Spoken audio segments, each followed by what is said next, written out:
Walang iya ka talaga, matanda ka. Hindi ka na nahiya. Hindi na nga tumatayo yung ano mo eh. Nagagawa mo pa talagang lumandi sa ibang babae. Saan ka ba kumukuha ng tigas ng mukha mo para gawin ng mga ganyang bagay? Ano ba pinagsasabi mo? Nagtanong lang yung babae sa akin kung saan yung tamang direksyon. Manahimik ka. Hindi mo na ako maloloko, no? Sa mga ganyang dahilan mo. Gasgas na yan. Ilang taon mo na ginagamit yan. Wala ka na bang ibang style, ha, Tonyo? Napakasira ulo mo talaga. Hindi ka na nahihiya. Pinag-uusapan ka na ng mga chismosa dito sa baryo natin. Isipin mo kung anong gusto mong isipin. Basta ako, wala akong ginagawa masama. Palagi ka na lang ganyan. Palagi ka na lang tamang hinala. Kung ano-ano na lang ang pinag-iisip mo. Sinasabi ko kasi sa iyo, tigilan mo nakakabasa ng mga libro na puro kabitan. Kaya nadadamay ang utak mo eh. Sinisisi mo pa ba yung pagbabasa ko ng libro? Wala namang kinalaman ng mga binabasa ko sa pagiging babaero mo.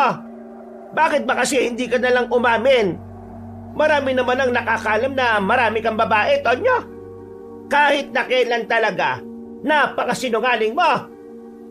Wala ko nga aminin dahil wala naman akong ginagawa masama. Sinungaling! Matanda kang sinungaling! Kung ako sinungaling, ikaw, suga pa sa pera. Anong sabi mo? O bakit, hindi ba? Hindi ba suga pa ka nga sa pera? Kapag ako may pera, gusto mo ibigay ko sa iyo. Pero kapag ikaw ang meron, ayaw mo akong hatian. Suga pa! Eh malamang, bakit kita hahatian eh? Alam ko naman kung saan mapupunta yung pera. Di ba nga sa babae mo? Kaya dapat lang napagdamutan kita ng pera dahil di mo naman gagamitin sa maayos. At yung pera mo, tama lang, naibigay mo sa amin ng anak mo dahil kami ang pamilya mo. Kapag nakapagtrabaho na si Edison, hindi na ako magbibigay ng pera sa iyo. Ang kapal naman talaga ng mukha mo. Obligasyon mo, ipapasa mo sa anak natin. Hoy, hindi natin pinagtapos ng pag-aaral yan para lang perahan mo. May sariling buhay ang anak natin at may sarili siyang pangarap. May mga gusto niyang mangyari sa buhay. At hindi niya magagawa yon kung lahat ng pera niya ay isusuporta niya sa atin. May trabaho ka, di ba? May trabaho ako. Kaya nating mabuhay nang hindi umaasa sa kanya. Kaya huwag kang makapal ang mukha mo dyan. Eh ano naman kung umasa ako sa anak natin, anak ko siya. Pinaaral ko rin yan. Wala ka talagang kwenta kausap kahit na kailan. Hindi ka talaga nakakaintindi kahit ipaunawa ko sa iyo. Malas ang babaeng nilalandi mo. Paangit ka na nga, inutil pa ang utak mo. Hoy, magdadaan ka sa pananalita mo, ha? Eh ano, mananakit ka? Ha? Mananakit ka? Gusto mo yatang makulong eh. Baka nakakalimutan mo, ha? May kaibigan akong pulis. Ah, yung kaibigan mo kunwari pero may gusto sa'yo. Siraulo ka bang tao ka? Parang apo ko na si Nomer. Anong may gusto? Kahit ano na lang talaga masabi mo no? Palibhasa, gawain mo kasi. Siraulong matandang to. Kung makapagsabi ng matanda, kala mo hindi siya matanda. At least ako, meron akong pinagkatandaan. Eh ikaw, tumanda ka na lang ng paurang. Ikaw sumusobra ka na, ha? Ha? Hindi ba kayo titigil? Dinig na dinig kayo sa labas. Nakakaya kayong dalawa. Ano na naman ba kasi pinag-aawayan nyo? Eh kasi itong tatay mo, babaero. Nakita ko na naman kanina na merong ibang babaeng nilalandi. Eh nag-iilusyon lang yung nanay mo. Wala akong nilalandi. Kakabasa niya ng pocketbook na yan eh. Anong tingin mo sa akin, buang? Tayo naman kasi, kahit nahuling-huli ka na, ayaw mo na lang talagang aminin eh. Nakita rin kita kahapon, may kaharutan kang babae. O ano? Anong dedepensa mo ron? Natamimi ang matandang si Tonyo. Nanahimik na lang ito dahil sa kahihiyan. Para itong bata na biglang natanggalan ng kulit. Lumapit si Edison sa kanila. Kumuha ito ng tubig at binigay sa nanay niyang gigil na gigil pa rin. Huminga siya ng malalim. Tay, ang tanda niyo na. Umayos ka naman. Sa susunod na taon magtatrabaho na ako. Kailangan ko lang hintayin yung sampa ko sa barko. May iwan kayong dalawa rito. Baka naman, mas lalo kang lumala niyan, ha? Hindi ko kasi mapigilan eh. Ipaputol mo na yung Junjun mo para wala ka ng kaligayahan. Tay, isipin mo na lang kasi yung pamilya natin. Hindi yung pansarili mong interes. Kapag ako nag-asawa, bubukod na ako. Kayong dalaw na lang ang magkasama. Hahayaan mo bang pati si nanay mawala sa'yo? Paano kung hindi ka naman alagaan ang ipapalit mo sa kanya? Yan, makinig ka sa anak mo. Ikaw kasi wala kang pang-unawa. Puro kamanyakan lang yung nasa isip mo. Tanda-tanda na eh. Bumuntong hininga na lamang ang matandang si Tonyo. Ang kanyang ina naman ay kumalma na rin at mas piniling lumabas na lang ng bahay. Napatingin si Edison sa kanyang ama. Hindi naman yon makapag-angat ng tingin sa kanya. Maayos nga kayo. Mga tao sa labas Ikaw na lang palagi ang laman ng usapan. Bigyan niyo naman ako ng kahihiyan. Napapailing na lamang si Edison. Nung hapon na yon, sa halip na magmeryenda ay umalis na lang din ang binata. Tumambay siya sa madalas niyang paglibangan, ang maliit na basketball court sa kanilang baryo. Pag-upo niya, agad na tinabihan siya ng isang binata. Mukhang may problema ka na naman, kaibigan ah. Wala ako. Pera no? Baliw, hindi. Ay, bad trip lang ako. Bad trip? Bakit na naman? Si tatay Hindi kasi talaga tumitigil sa pambababae niya. Alam mo, kung anong magandang gawin dyan, palayasin mo. Para maramdaman naman niya na mahirap mabuhay kung mag-isa. Doon niya mas mararamdaman na kailangan niya pala kayo. Hindi mapapalayas ni nanay yun. Mahal na mahal ni nanay yun eh. Ano gagawin niyo sa problema niyong yan? Palagi na kaya kayong pinag-uusapan sa palengke. Pinagsabihan ko na naman si tatay pero sana makinig siya. Huwag mo na nga muna isipin yan. Kumusta naman pala yung trabaho? Wala pa. Baka sa susunod na taon pa ako makakasampa. Pasalubong ah. Pasalubong na pinagsasabi mo dyan. Magtatrabaho ako, hindi mamamasyal. Ay, siya nga pala pre. Ano palang nangyari doon sa pamangkin ni Mang Esteban? Nakita ko kanina parang putlang-putla eh. Tapos lantang-lanta. Dinala na nga yata nila sa ospital. Yun ba? Ganito kasi yan pre. Alam mo, sabi na matatanda sa amin, dapat daw di dinala sa ospital eh. Ha? Bakit hindi dadalhin sa ospital? Di namatay yun. Kita mo naman yung itsura, parang hindi na gumagalaw eh. Kaya nga daw, hindi dapat dinala sa ospital. Kasi may posibilidad daw na aswang ang dahilan kung bakit nagkaganon ng pamangkin ni Mang Esteban. Binati raw ng aswang o pinaglaruan. Teka. Ano? Aswang? Seryoso ka ba? Oo, aswang. Hindi ka ba naniniwala sa aswang? Malamang hindi. Kung sa bagay, kasi ang tagal mo nga pala sa Maynila Pero, totoo yun pre. Nung nawala ka dito, madalas may nakikitang aswang sa gubat. 2 buwan pa lang kasi nung bumalik ka rito eh. Pag tumagal, makakakita ka na rin dito. Ewan ko lang Hindi kasi talaga ako naniniwala sa mga ganyan eh. Pero kung sakaling aswang nga ang may gawa nun, bakit naman gaganunin yung pamangkin ni Mang Esteban? Ano nga ang pangalan nun? Si Lito. Sabi kasi ng iba, maangas daw kasi si Lito eh. Laging napapaaway kahit saan napapadpad. Pero aswang? Hindi ko talaga maisip eh. Alam ko, sa comics lang yan eh. Tsaka, panakot lang yan na matatanda dati, di ba? Hindi ka naman talaga maniniwala kapag hindi mo nakita, di ba? Hintayin mo na lang na ikaw mismo makakita. Wag na nga natin pag-usapan yan. Ang mabuti pa, puntahan na lang natin si Dada. Ang sabi nun kahapon manlilibre siya, di ba? Ay, oo nga no. Pero, hindi ka ba muna maglalaro? Laro muna tayo. Mas nagugutom ako. Tara na, mamburaot na muna tayo kay Dada. Binitiwan na muna ni Edgar ang bola at saka sabay na silang naglakad. Mga ilang sandali lang ay narating na rin naman nila ang bahay ng kanilang kaibigan. Madalas na mag-isa lang si Dada roon, kaya diretso pasok na sila sa bakuran. Nakita nila si Dada na nag-aayos ng bangko. Oh, ano na naman ba yan? Tamang ayos ka na naman kahit wala namang sira Iba tama pre Baliw, nasira to kanina. Pinampalo sa akin ni tatay. Ha? Seryoso? Oh, tingnan nyo. Pinakita ni Dada ang malaking pasa sa kanyang likuran. Sa isang iglap, nakaramdam sila ng awa para sa kaibigan nila. Agad nila itong nilapitan at tinabihan. Bumuntong hininga naman si Dada. Bakit pre? Ano ba kasing nangyari? Naiwala ko yung susi ng motor niya Ay loko, magagalit talaga yun.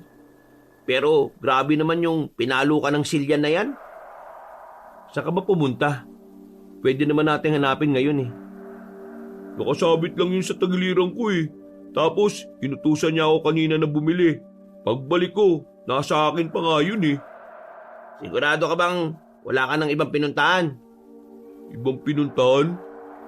Ay, oo, naalala ko na. Kanina pala, kumuha ko ng dahon ng bayabas sa gubat. Panglanggas dun sa sugat ni nanay. Baka mamaya, dun mo naman pala naiwan yung susi. Tulungan ka na namin mahanap yun.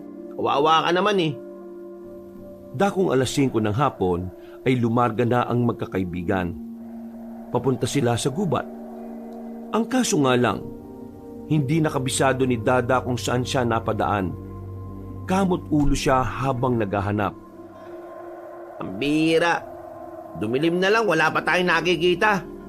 Sana pala hindi lang isang flashlight ang nadala natin. Da, ang laki ng gubat no? Di mo ba talaga matandaan kung saan ka dumaan? Parang sa pagkakatanda ko kasi doon yun galing na nga tayo doon pre. Pero wala naman doon. Baka naman kasi hindi dito sa gubat na wala. Hindi, dito talaga yun. Nung umuwi ako galing dito, wala na yung susi Ay nako, aabutin tayo ng siyam-siyam dito. Ang dilim-dilim pa naman.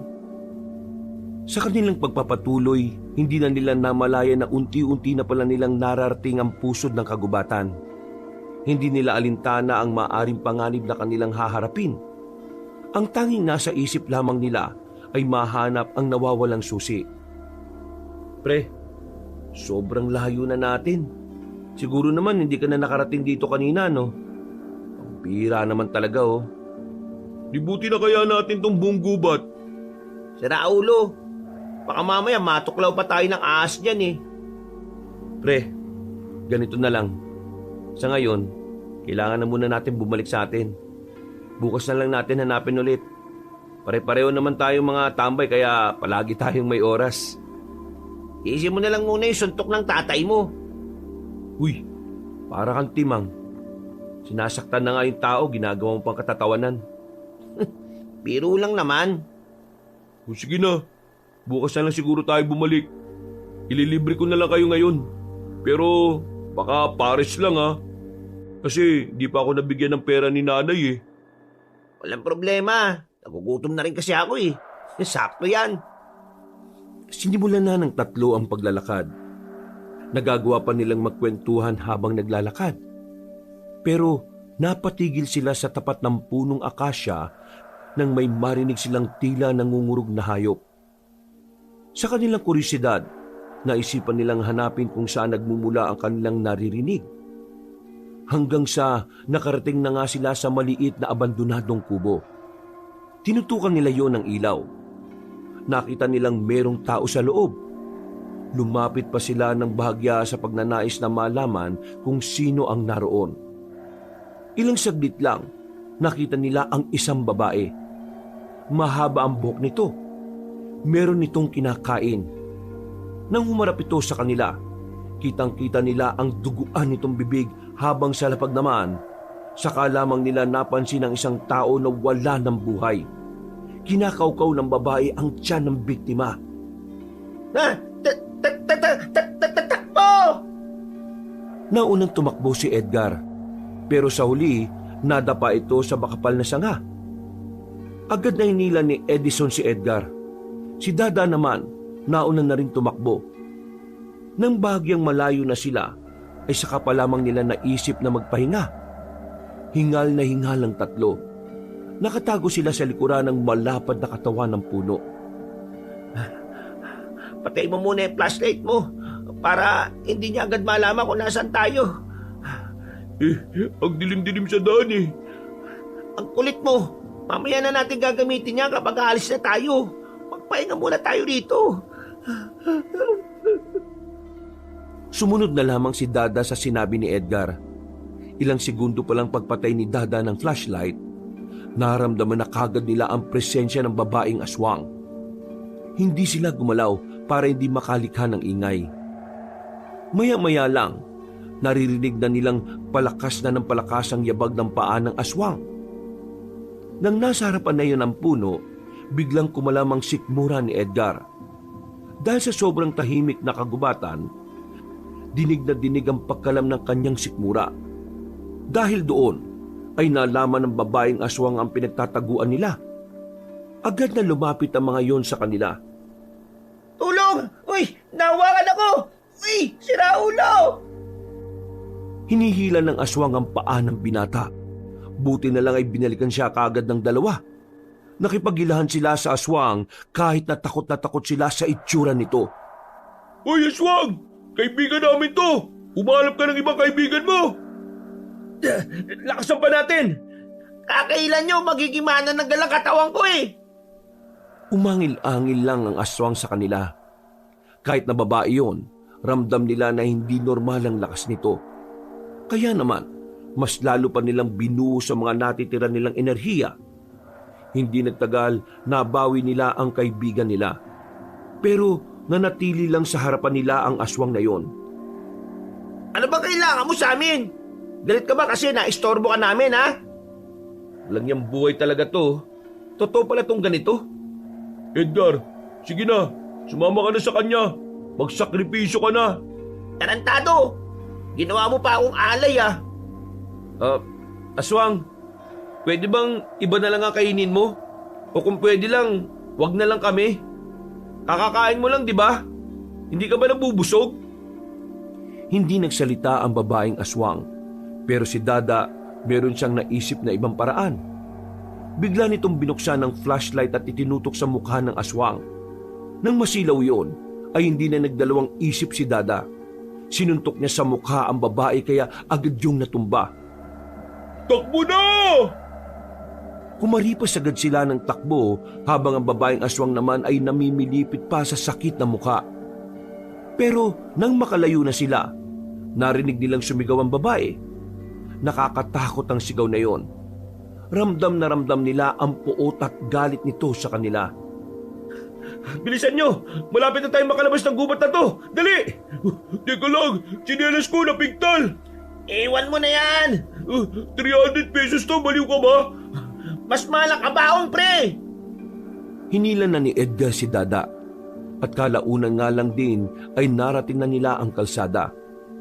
Nabawasan kahit na papano ang kanilang takot dahil may mga dumadaan pang sasakyan. Hingal na hingal sila habang nasa gilid sila ng kalsada. Lintik, munti ka na tayo ron, ha? Oh, di ba Edison? Sinabi ko na sa'yo na totoo mga aswang. Oh, naniniwala na ako. Ang tanong dito, bakit sila lumitaw ngayon? Eh di ba ang sabi na matatanda, matagal na silang wala sa probinsyang to? Saka na natin pag-usapan yan. Kailangan natin makalis kagad dito dahil baka kung ano mangyari sa atin dito. Wala silang sinayang na pagkakataon. Agad na rin nilang nilisan ng lugar na yon. Pagod na pagod sila nang makarating na sila sa baryo nila. Napaupo na lamang silang tatlo sa harapan ng bahay nila Dada. Mabuti na lang, wala si tatay. Pasensya na kayo ha. Di ko na yata kayo malilibre ng pares. Sarado na yun ngayon. Okay lang. Ang mahalaga naman ngayon nasa ligtas na kalagayan na tayo. Buti, hindi nakakuha nun si Edgar. Kundi, isang kwento na lang siya ngayon. Anong gagawin natin? Papaalam ba natin to sa barangay?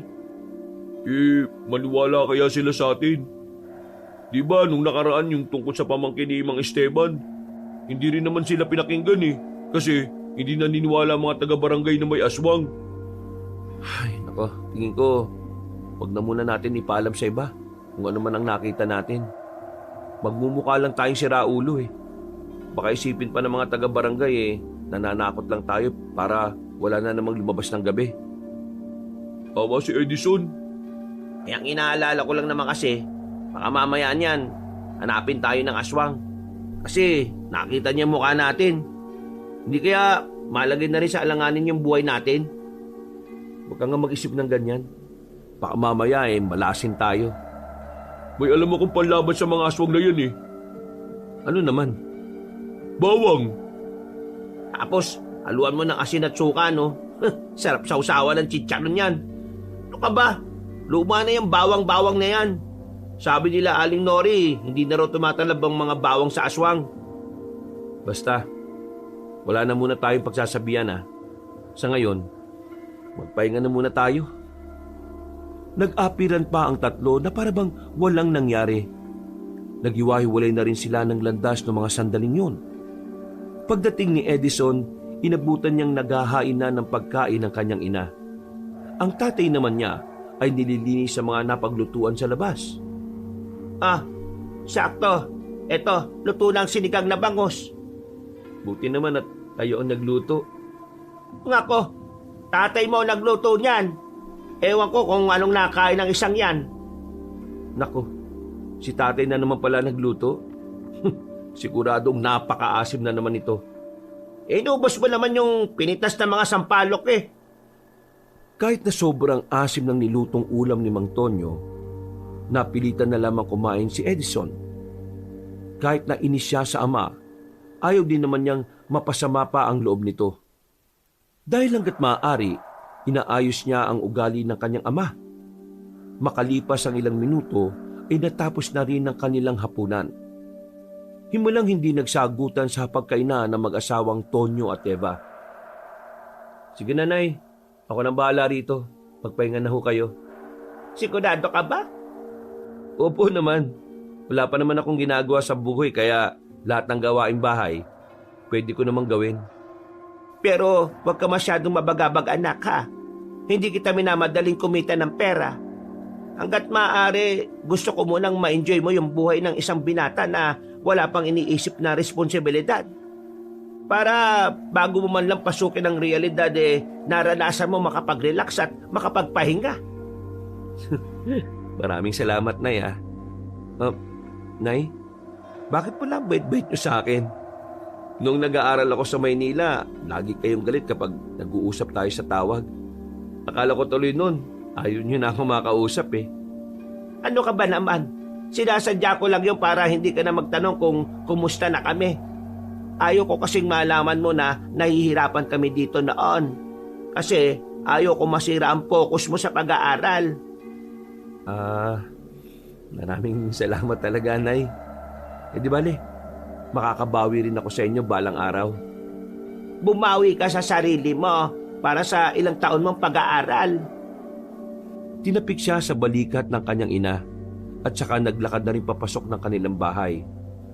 Habang ang lalaking si Edison naman ay naiwan sa bakuran para maghugas ng kanilang pinagkainan. Napangiti na lamang ang binata.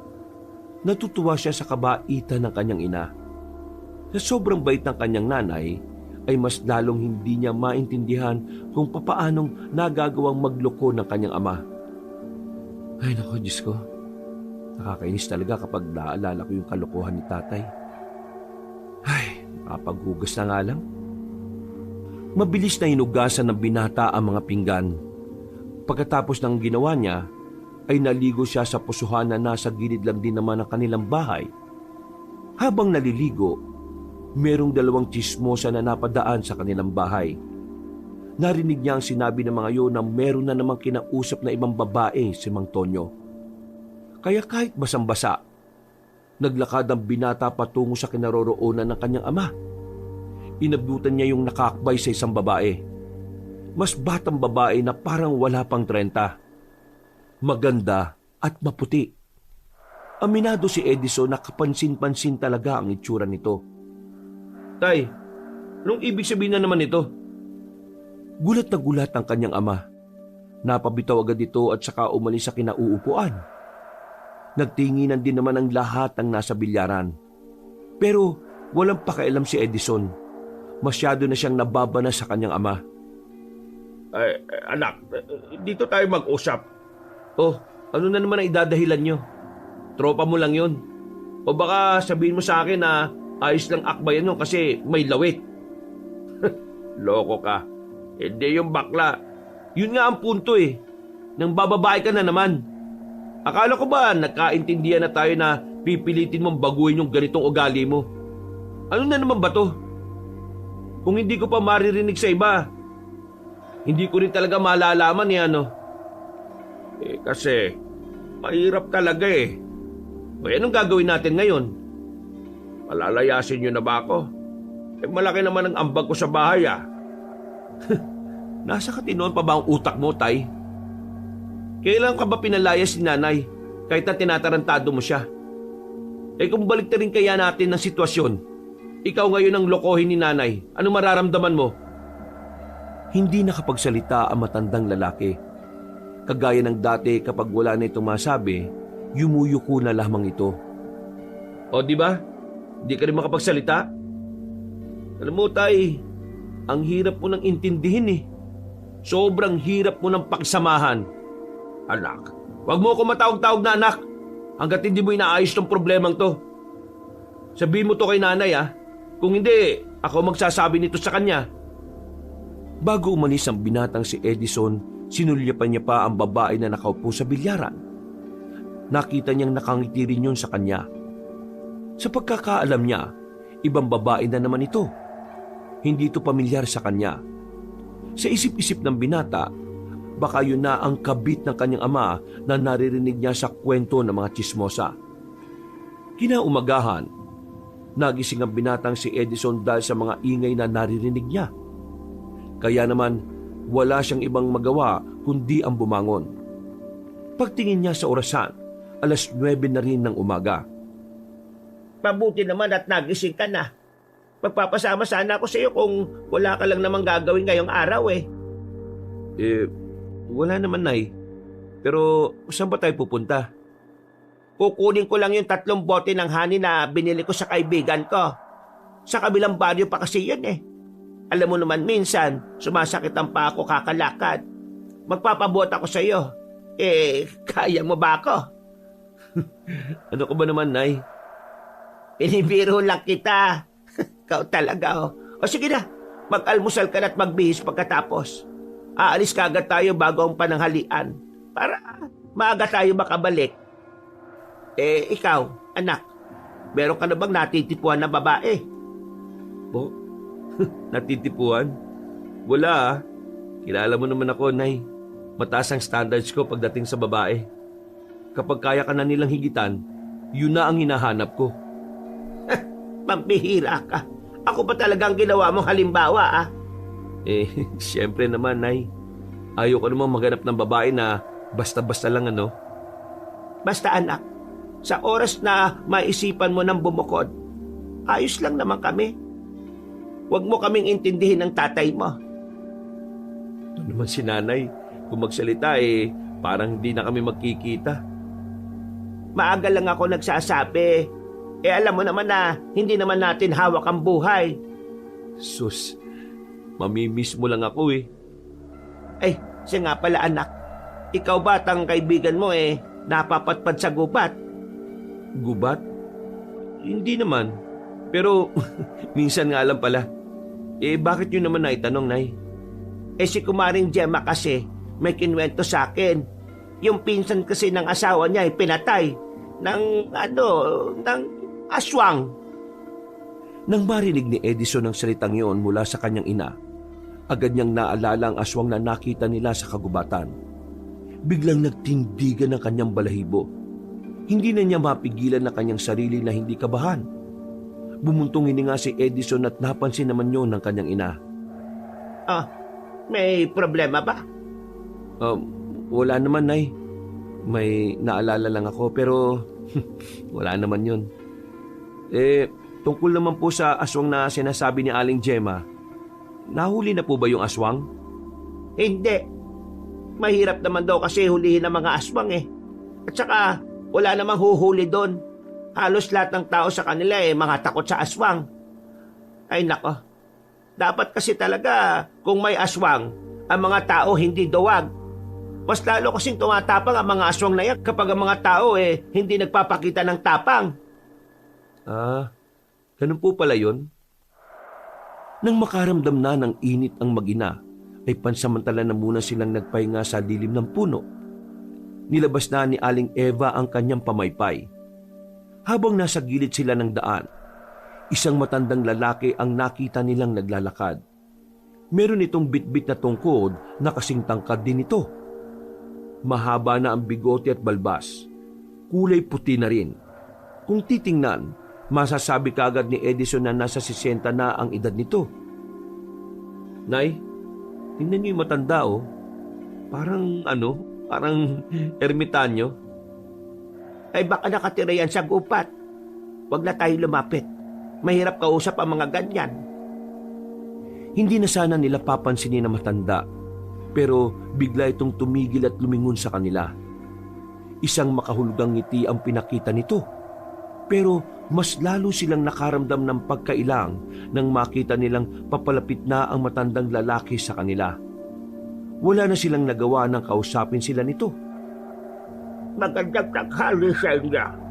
Maaari ko bang malaman kung saan ang inyong tunga?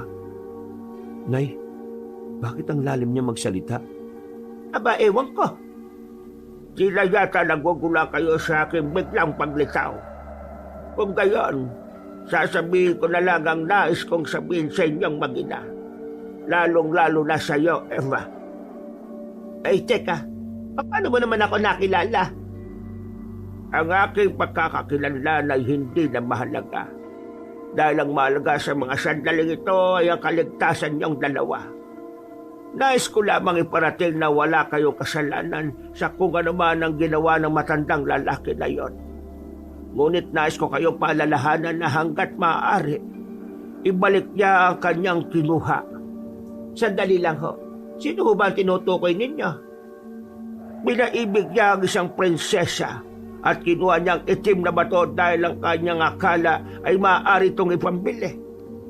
Ngunit ang itim na bato na iyon ay sadyang makapangyarihan. Kung hindi niya ibabalik ang kanyang ninakaw, maaari niya itong ikapahamak. Mawalang galang na po Pero hindi po namin alam ang sinasabi ninyo Bukod sa inyo, kaibigan, alam kong alam nyo na rin na marami siyang nilalapitang binibini. At isa sa kanyang mga pinaibig ay ang prinsesa.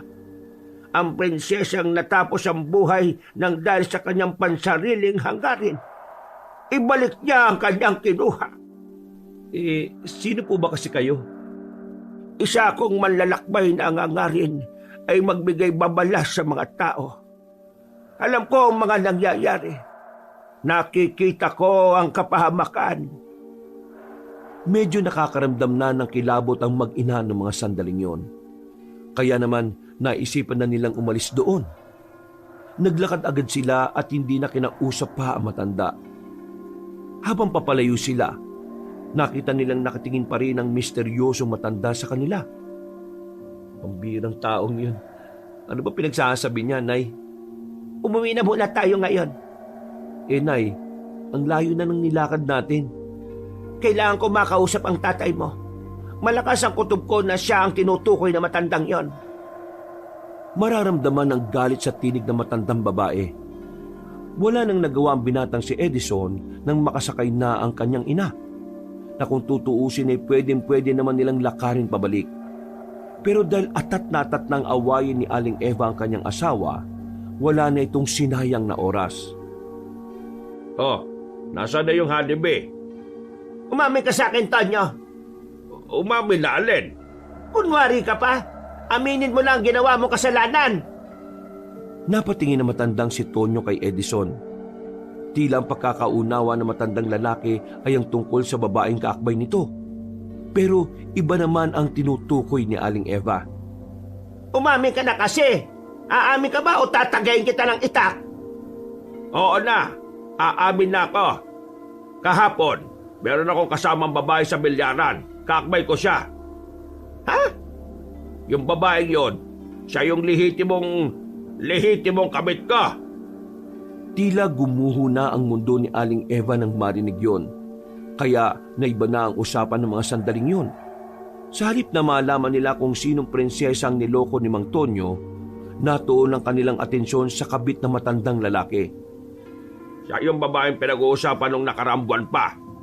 Eh di totoo nga yung hinala ko nung nakaraan. Oo, totoo nga. Totoo yon, Eva. Totoo yun pero sinasabi mo sa akin na hindi. Napakasinungaling mo talaga. Sinabi na nga sa inyo eh. Tapos sasabihin mo pang sinungaling. Kapag hindi naman umamin, ganun din. Eh nako, ang gulo mo. Napakawalang yamong tao ka. Aray ko, masakit ang kaldero na yan ha. Kulang pa ang kalderong yan. Ang dapat sa'yo, nilulumpo ka. Inalisa ka na sana ng pagkalalaki mo. Walang yakang matanda ka. Hindi na napigilan ni Aling Eva ang kanyang sarili. Kinuha na nito ang mahabang kutsilyo. Nang iaamba na nito ang kutsilyo kay Mang Tonyo ay agad-agad naman itong tumakbo palabas ng bahay. Napaupo na lamang din na matandang si Eva sa gilid at iyak ito ng iyak. Naninikip ang kanyang dibdib. Inasikaso naman ito ng binata. At ilang minuto lang naman ay naging kalmado na ang matandang babae. Palalayasin ko ang tatay mo. Wala na akong pakialam kung may inambag siya sa pamamahay na ito. Masyado na masakit ang puso at ulo ko sa kanya. Kung kailan kami tumanda, saka naman siya gumanyan. Eh kung yan po ang desisyon ninyo, hindi ko na yun tututulan. Inagalang ko ang nararamdaman nyo, Nay. Masensya ka na, Edison. Nakikita mo pa ang mga ganito. Nadadamay ka pa. Nay, anak niyo ako. Karamay niyo ako palagi. At hindi ko naman kukonsinti ng ginagawa ni tatay. Tatandaan niyo palagi, kakampi niyo ako. Tumango na lamang ang kanyang ina, pero nakatulala pa rin ito sa ibaba. Balisa at hindi pa rin tumitigil sa pag-iyak. Noong mga sandaling yon, matinding galit din ang nararamdaman ni Edison para sa kanyang ama. Pinipigilan niya lamang ang kanyang sarili na makapanakit. Sandali niyang iniwan ang kanyang ina at lumabas siya sa kanilang bahay. Nakasalubong niya pa si Dada at si Edgar, pero hindi niya yun kinausap. Diretso lamang siyang nagpunta sa bilyaran. Sakto namang nakita niya roon ang kanyang ama na kasama na naman ang babae na sa pagkakarinig niya, Sonia ang pangalan. Uy! Anong gagawin mo, pre? Pre, relax lang ha. Hindi niya pinakinggan ang sinabi ng kanyang dalawang kaibigan. Agad niyang nilapitan ng ama at hinila ito sa inuman. Sinusubukan ko hindi makapanakit eh. Pero yung ginawa mo kay nanay, hindi ko na kaya pang tiisin. Biglang sinuntok ni Edison si Mang Tonyo. Sa lakas ng suntok, natumba ito sa lamesa kung saan nagiinuman ng mga lasing. Maging ang babaeng si Sonia rin sa gilid ay nabigla din sa kanyang ginawa. Walang hiya ka. Paano mo nagawa saktan ng tatay mo? Ikaw ang walang hiya. Paano mo nagagawang bastusin at saktan si nanay? Ha? Paano? Pre, tama na. Tatay mo pa rin yan. Wala akong ama na kagaya niya. Kung pwede ko nga lang sana nahilingin na sana mamatay na to kagad eh. Abat, lokong bata to ah. Edison, tama na. Manahimik ka! Ikaw ang dahilan kung bakit nasasaktan ng nanay ko ngayon eh. Tapos, sasabihin mo sa akin ngayon na tama na. Baliw ka ba talaga? Hindi mo na lang ba iniisip na merong pamilya yung matandang yan? At hindi ka na ba nahihiya? Parang lolo mo na ang tatay ko ah. Halos magkasing edad nga lang yata tayo eh. Tapos, bumatol ka sa matandang yan? Bakit? Dahil may pera? Nabibigay niya ba ang luho niya sa'yo?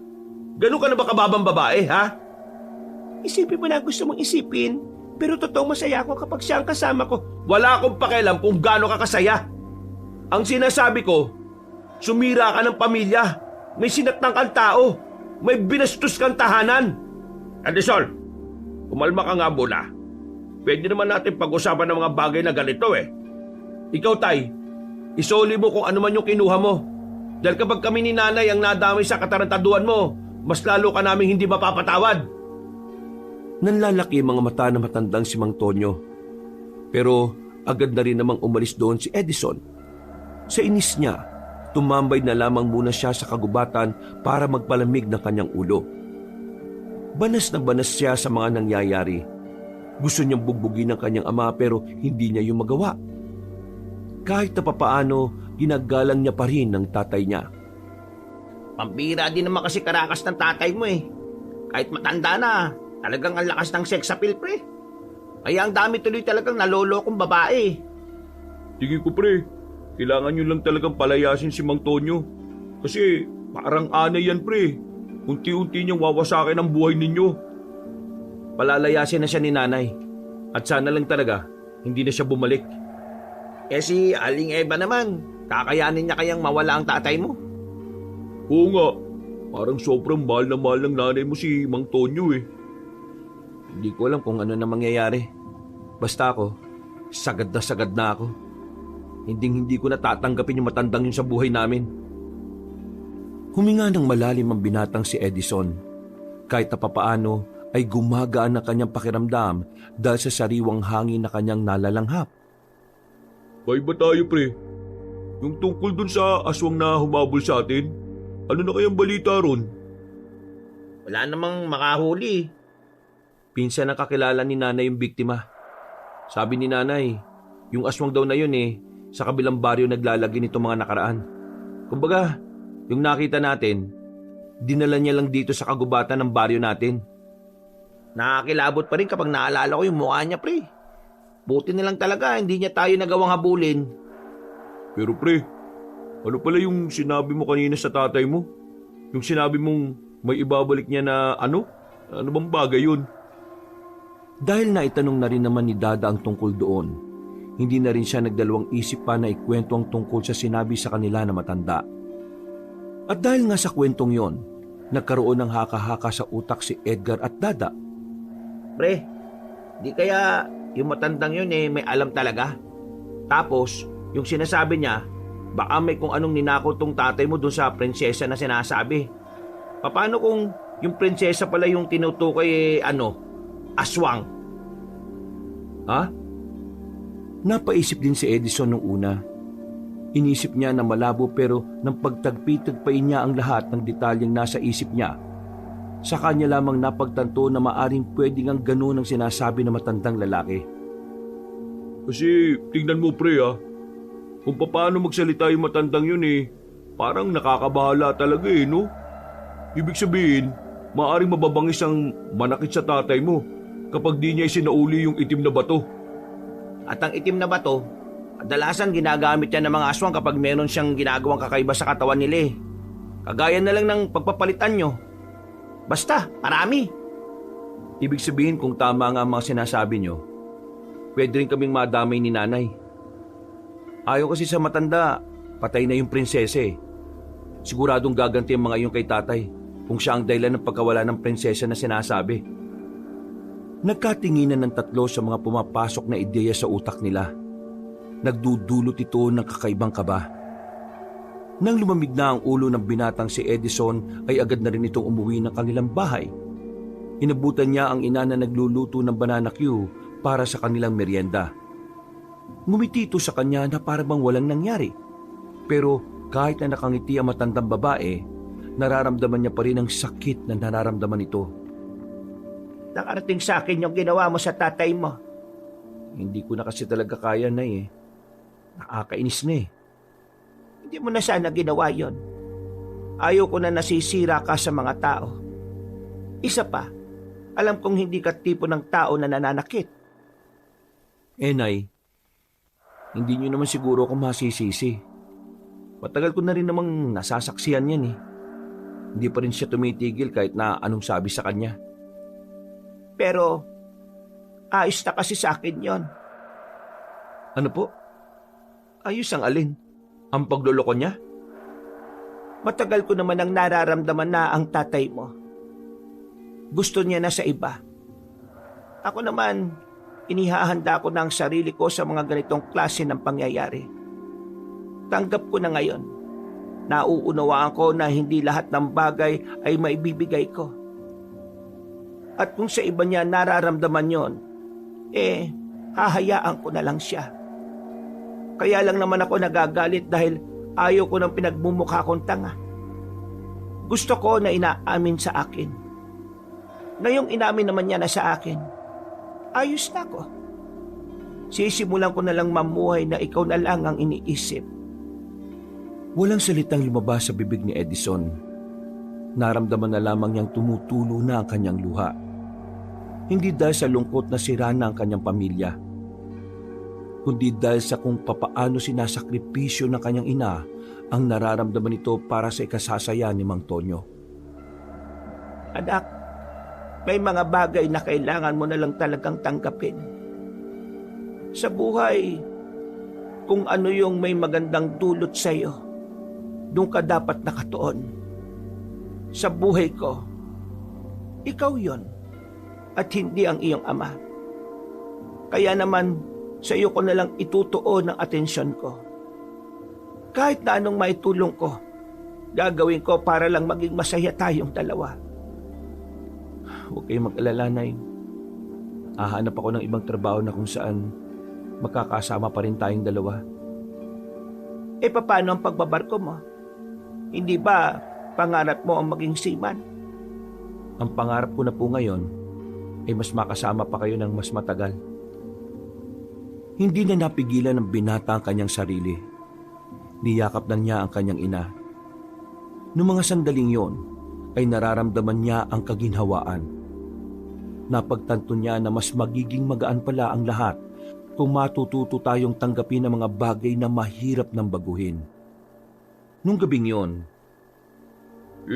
Sigurado ka bang ayos ka lang? Ayos lang naman pre kung iiyak ka sa amin.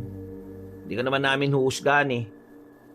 Ang sabi nga nila, ang pag-iyak para ding pagtawa.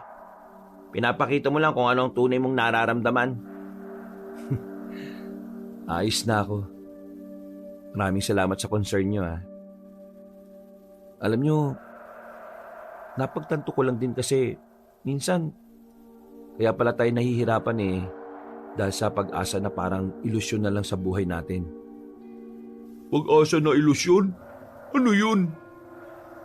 Ang ibig kong sabihin, umaasa pa rin tayo sa isang sitwasyon na alam naman nating matagal nang wala. Yung dahil lang sa mga alaala, kaya akala natin may sasalba pa. Tinanggap ko na lang na hindi na talaga magbabago si tatay. Kaya eto, magaan na rin ang pakiramdam ko. Si nanay rin ganun rin. Tama nga sinasabi nila, no? The best way to feel better is to accept the truth. Tama ba yung English ko? Ewan ko sa'yo. Pwede naman kasing Tagalogin Siya nga pala, Dada. Nahanap na ba yung susi ng tatay mo? Oo, nahanap ko na. Nasa ibabaw lang pala ng altar. Siraulo ka talaga no? Munti ka pa tayo malapan ng aswang dahil niya sa susi na yan tapos nasa altar lang pala. Sorry naman. Baka kalimutin na kasi ako Ha? Ano yun? Napatay yung tatlong binata habang nakatambay sila sa lumang waiting shed dahil sa kanilang narinig. Nakilala ni Edison ang tinig na yun. Hindi siya maaaring magkamali. Boses yun ng kanyang ama. Hindi nagtagal, nakita na lamang nila ang matandang si Tonyo na tumatakbo papalapit sa kanila. Natataranta ito sabay sabing, May mga aswang! Nakita ko sila! Kitang-kita ko! Munti ka na nila akong kunin! Magsasalita pa sana si Edison pero agad na rin pumasok ng baryo ang kanyang ama. Dumampot sila ng kahoy sa gilid nang marinig ang mga hiyawan ng mga nilalang. Pero hindi rin naman yun lumapit sa kanila. Papasok na sana sila sa loob ng baryo pero nakakasalubong naman nila ang kabit ni Mang Tonyo, si Sonia. Nagmamadali itong maglakad patungo palayo. Oy! May mga aswang dyan! Gusto mo na bang malapa? Hindi lumingon sa kanila ang magandang babae. Diretso lamang yung naglakad. Bagay na ipinagtaka naman nila. Hindi kasi nila alam kung bakit tila pupuntahan pa ng dalaga ang kinaroroonan ng mga aswang. Yan na natin siya. Kabit naman yun eh. Dapat sa mga kabit, pinapapak talaga ng mga aswang. Pagpasok nila sa kanilang baryo, nakita nilang natataranta na ang mga tao. Naikalat na kasi agad ni Mang Tonyo ang masamang balita. Madali itong nagdulot ng katatakutan sa mga tao. Umina muna kayo sa inyo. Aasikasuhin ko lang si nanay. Tila nasa isang pelikula ang kanilang baryo ng mga sandaling yon. Yung atmosfera ng paligid ay tila nababalot ng kilabot na dulot ng mga aswang. Nay! Nay!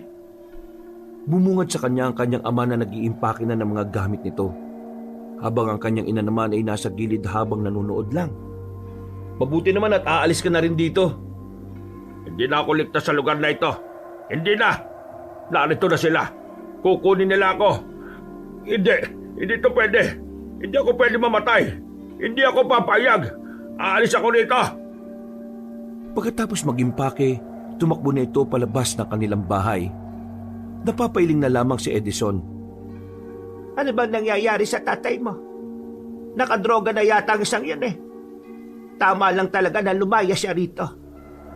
Nay, tingin ko, may atraso siya sa mga aswang. Ha? Anong ibig mo sabihin, anak? Naalala niyo ba yung sinasabi sa atin ng matandang lalaki? Ang sabi niya, may kinuhang itim na bato si tatay. Baka ang itim na bato na kinuha niya, ipagmamay-ari ng mga aswang. Yan! Karma na niya yan! Nay, nababahala ako eh. Baka idamay tayo ng mga aswang kapag nalaman nilang pamilya natin si tatay. Napalunok ng laway ang matandang babae. Mababakas na sa mukha nito ang takot at pangamba. Pero huwag kayo mag-alala, Nay. Kahit anong mangyari, hindi naman kita pababayaan. Bukas, hahanap ako sa bayan ng mga nagtitinda ng mga pangontra. Hindi ako papayag na masaktan ka ng mga aswang na yun. Tumango na lamang ang matandang babae. Niyakap na lamang din niya ang nanay niya. Matapos ang usapan na yon, ay agad na rin naman silang naganda sa kanilang pagtulog. Isinarado ni Edison ng maigi ang kanilang mga bintana. 3 kandado rin ang inilagay niya sa pintuan. Ang itak naman ay nasa uluhan lang ni Edison habang nakahiga. Dilat na dilat ang kanyang mga mata. Hindi siya dinadalaw ng kahit na konting antok. Panay ang tingin niya sa pintuan. Kung minsan ay bumabangon pa siya para lang sumilip sa labas. 3:00 na. Siguro naman pwede na ako matulog. Bumalik na siya sa higaan, pero kahit na anong gawin niyang pagpikit ay hindi naman siya inaantok. Namalayan na lamang niya na inabot na pala siya ng umaga. Dilat na dilat pa rin ang kanyang mga mata. Napatingin siya sa kanyang pintuan nang bumukas yun at bumungad ang kanyang ina. Yung dalawa mong kaibigan, kaya aga-aga nasa bakuran na. Hinahanap ka. May lakad ba kayo ngayong araw? Oh, wala naman, Nay. Pero siguro magpapasama na lang ako sa kanila sa bayan para humanap ng pangontra. Ako naman mamaya, doon na muna kay Maring Tireng. Magluluto kasi ako doon. Sayang din ang ibabayad nila. Tumungo na lamang si Edison at agad na lumabas para kausapin si Edgar at Dada. Nang makita na siya ng mga yon, ay agad siyang hinila palayo sa bahay nila. Pabulong na nagsalita ang dalawa.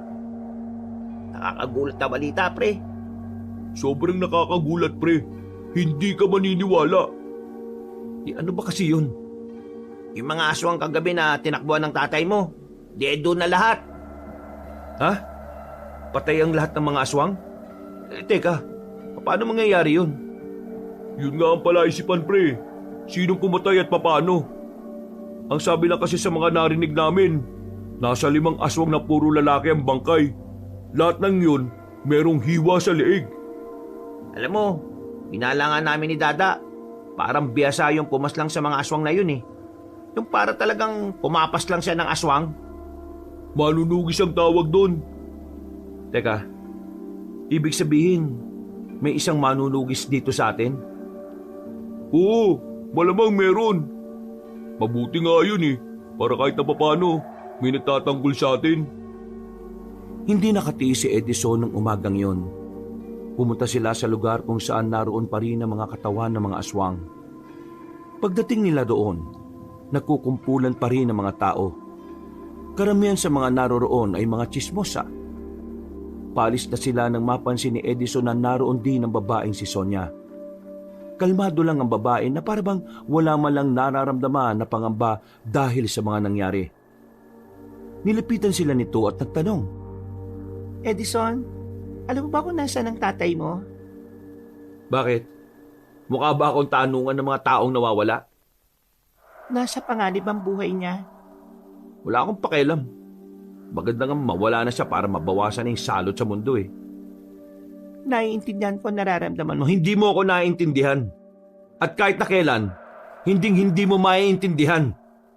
Nagawa mo nga manira ng pamilya eh. Tapos, naiintindihan mo? Kadiri ka.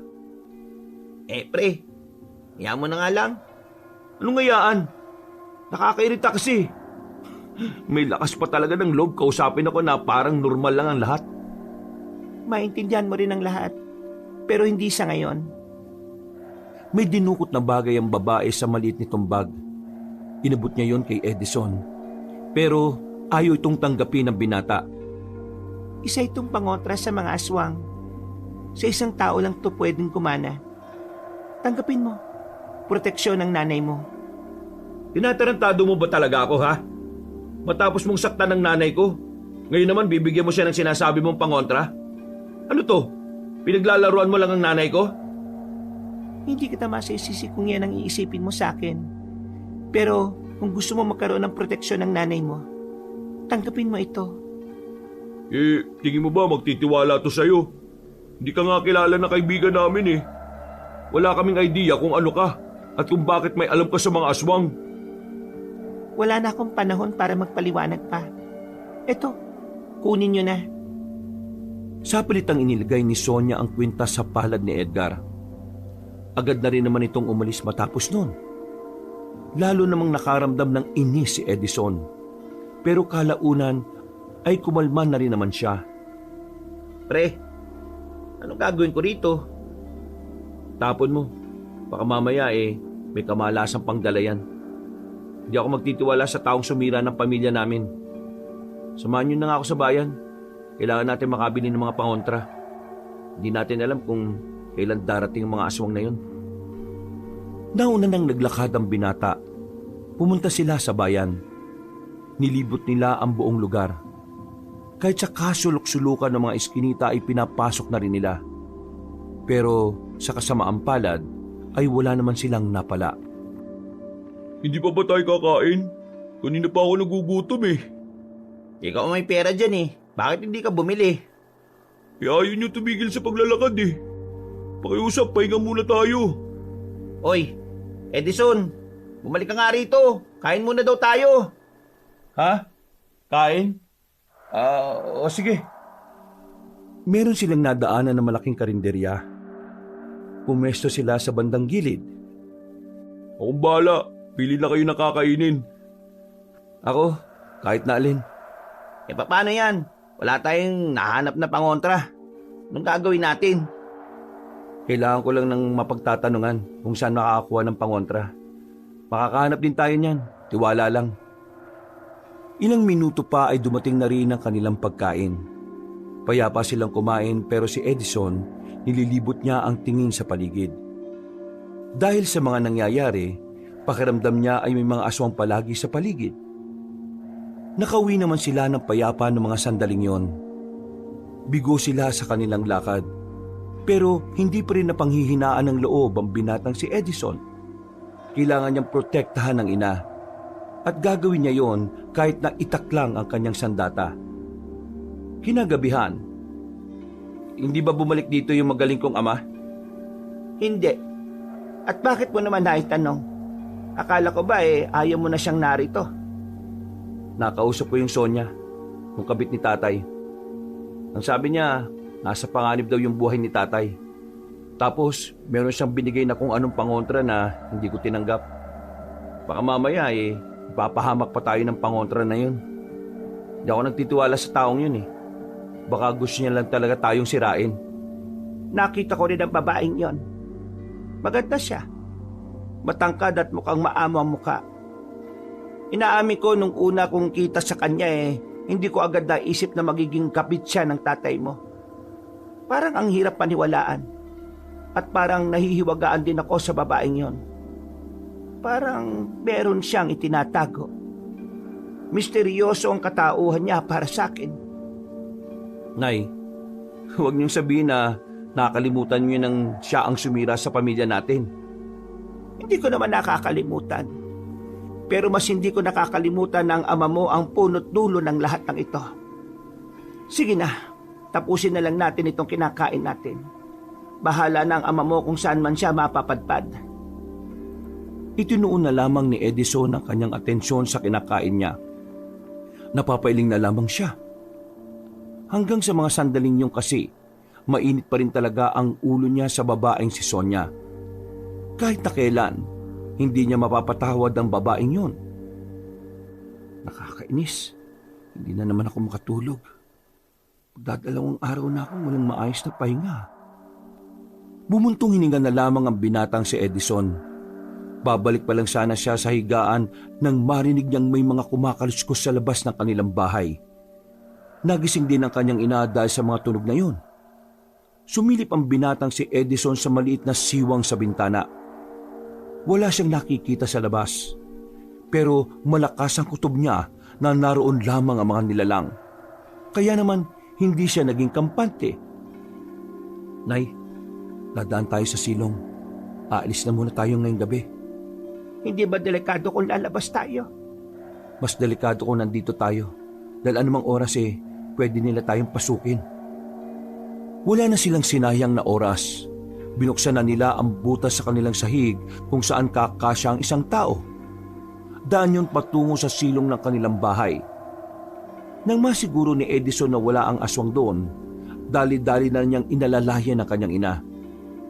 Sa puntong ito, nababasa na ni Edison ang mga nangyayari. Para sa kanya, hindi makuha ng mga aswang ang itim na bato, kaya gagamitin sila ng mga nilalang laban kay Mang Tonyo. Nay, kumapit ka lang sa akin ha. Naroon sila sa harapan, kaya dito tayo sa gilid dadaan. Marahan silang naglakad. Madilim sa parting yon kaya nahirapan silang makaalis. Pero makalipas lang ang halos 5 minuto, tuluyan na silang nakalagpas sa masukal na daan. Nasa labas na sila. Nasa gilid ng kalsada. Nagmamadali silang nagtungo sa bahay nila Edgar. Manghiram sila ng tricycle sa tatay nito. Pero nang dumating sila roon, wala ang tricycle. Tanging si Edgar lang ang inabutan nila. Pasensya na pre, pero umalis si tatay Malas talaga Pero sasamahan ko kayo. Punta natin si Tio. May sasakyan yun. Marunong naman ako magmaneho kaya ihatid ko kayo sa ligtas na lugar. Nako, baka pati ikaw ay masaktan ng mga aswang. Wala pong problema sa akin. Para saan pa po't naging tropang tunay ko itong si Edison. Mabilis nilang nilakad ang daan, pero sa hindi inaasahang pagkakataon, merong natapakan na bubog si Edison. Hindi naman malalim ang kanyang sugat, pero lumabas pa rin ang dugo roon. Malas naman talaga Kainis. Akin na nga, tatalian ko ng tela. Sumandal na muna silang umupo sa gilid ng kalsada. Pero habang inaasikaso na matanda ang binata, dito na nila narinig ang mga aswang. Muling kumabog ang kanilang dibdib. Pre, mukhang naamoy nila yung sugat mo Kailangan na talaga natin makalis. Mga ilang sandali lang, tuluyan na nga silang nahanap ng mga aswang. Nakakakilabot ang mga itsura ng mga yon. Ang mga ulo nito ay parang ulo ng baboy na nakalabas pa ang malalaki at mahahabang pangil. Ito na nga yung totoong malas. Nay, sa likod ka lang Alingay ba? Suotin niyo po ito. Bigay po ito ng kabit ni Mang Tonyo. Pero wag na po tayong mag-inarte. Baka naman tumalab yan. Pambira ka naman Bakit hindi mo pa tinapon yan? Inaisip ko kasi baka magamit natin sa mga ganitong sitwasyon eh. Hindi na hinintay pa ni Edgar na umalma ang matandang babae. Sapilitan niya itong isunod sa leeg ni Aling Eva. Maya-maya pa, nagsimula na ring lumapit sa kanila ang mga aswang. Unang hinila sa kanila ay ang matandang si Eva. Dinala ito sa madilim na parte ng kagubatan. Habang sila naman ay pilit na nakikipaglaban kahit nakahoy lang ang daladala nilang panlaban. Nay! Pre, sa likod mo! Munti ka nang tamaan ng kalmot si Edison. Mabuti na lang agad silang hinila ni Edgar. Hindi malapitan ni Edison ang kanyang ina. Kinakabahan siya na baka nilapanan ng aswang ang matandang babae. Mga bisit kayo! Bisit! Bisit! Inambahan ni Edison ng kahoy ang mga aswang, pero hindi pa rin yun naging sapat. Hanggang sa dumating na nga ang puntong napaupo na lang sila dahil wala na silang kayang gawin. Marahan silang nilapitan ng mga aswang. Buong akala nilang dalawa ay katapusan na ng kanilang buhay. Pero biglang dumating ang babaeng si Sonia. May dala-dala itong espada na kulay ginto. Nanlalaki ang mga mata ng magkaibigan nang makita kung papaanong pinagpapapaslang ni Sonia ang mga nilalang. Hindi man lang umuubra ang mga yon kahit nasa 7 aswang yon. Ayos lang ba kayo? Hindi nakapagsalita ang dalawang binata. Mas nauna ang kanilang paghanga at pagkabigla. Tila ibang babae ang nasa harapan nila ngayon. Para bang isang mandirigma at totoong manunugis ng aswang. Pinuri ng babae isa-isa ang mga aswang kung wala nang huminga sa mga yon. Nang masigurong patay na ay nilapitan sila nito. Ayos lang ba kayo? Wala bang nisaktan sa inyo? Teka, totoo ba talaga ang nakikita naming pinaslang mo yung 7 aswang? Oo, pinaslang ko nga sila. Sabi mo nga sa amin, ikaw rin ba yung pumaslang doon sa mga aswang nitong nakaraang gabi? Ako nga rin ang pumaslang doon. Sino ka ba talaga?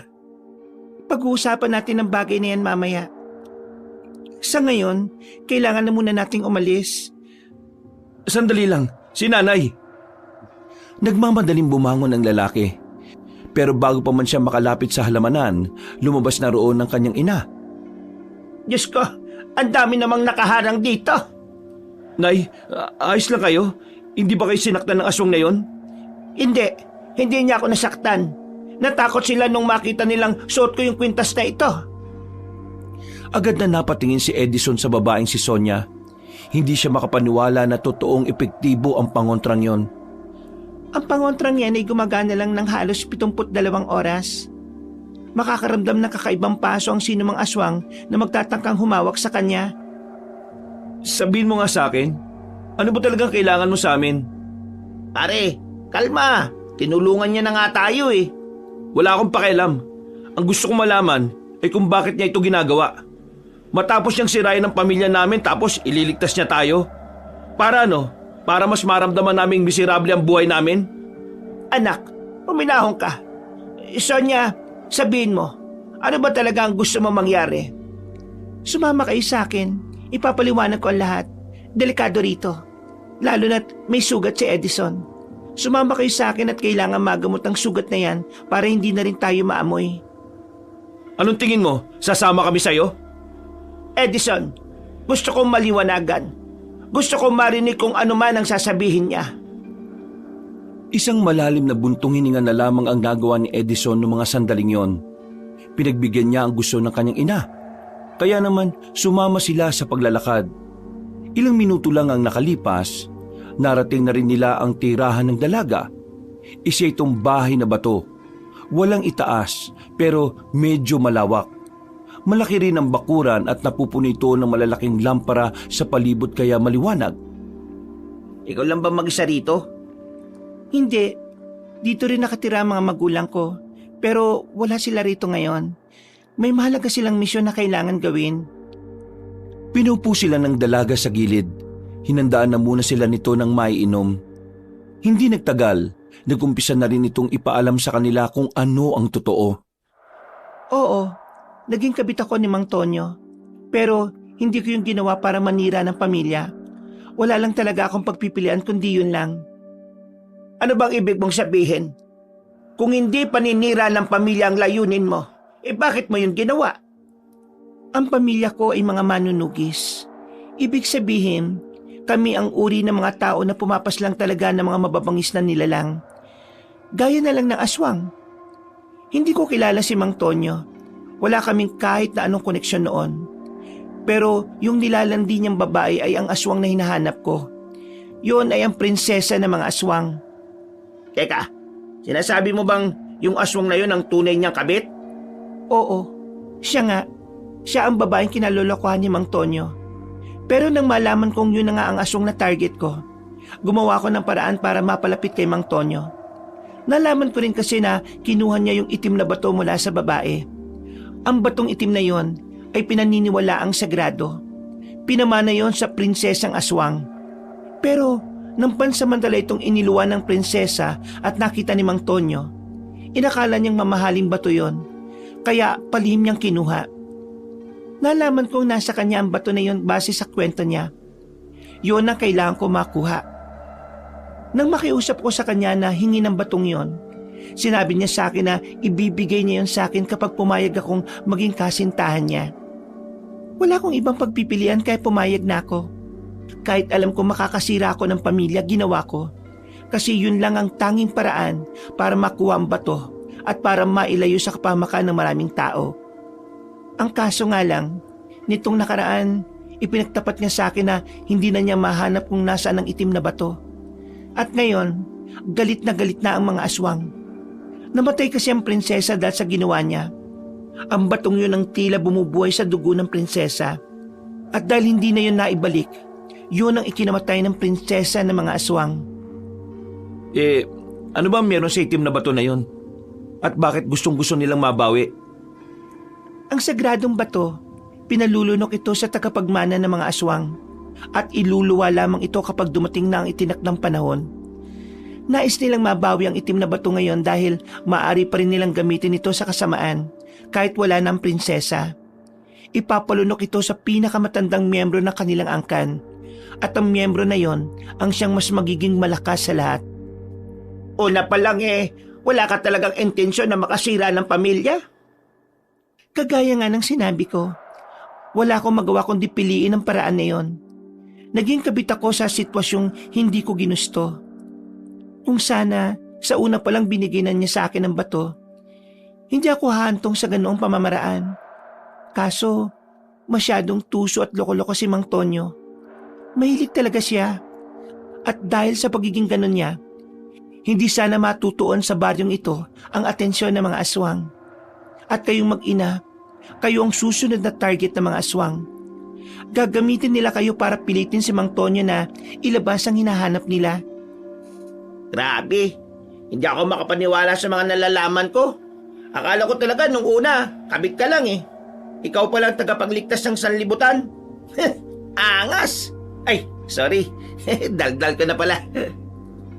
Gusto ko makipagtulungan kayo sa akin. Ano naman ang gagawin namin? Aling Eva, kailangan niyo po munang umalis sa lugar na ito.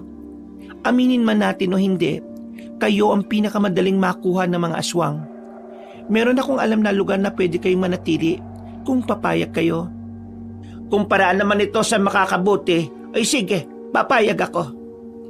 Ikaw Edison, at ikaw rin, pati na rin ang isa pa ninyong kaibigan. Kung papayag kayo, kailangan ko kayo para labanan ng mga aswang. Wala akong kasama sa misyon na ito dahil ang iba kong kasama ay nauna nang namatay nung nakaraan. Kung yung mga kasama mo nga namatay, kami pa kayang wala namang alam sa mga aswang. Kaya nga ituturo ko sa inyo mga dapat nyong gawin. Ano pre? G ka ba? Tandaan mo Edison, kahit pumayag ka o hindi, kasama pa rin kayo sa unang aatake ng aswang dahil pamilya kayo ni Mang Tonyo. Hanggat hindi sila nakakaganti sa pagkamatay ng prinsesa at hanggat wala sa kamay nila ang itim na bato, kailanman hindi magiging ligtas ang buhay ninyo. Sabihin mo nga sa amin, gaano ba kalakas sa mga aswang na yan? Sino bang pinuno nila? Ang pinuno nila, hindi rin pangkaraniwan. Si Damaso, isang aswang na may 2 katauhan. 2 katauhan? Paano yun? May mga oras na isa siyang ermitanyo.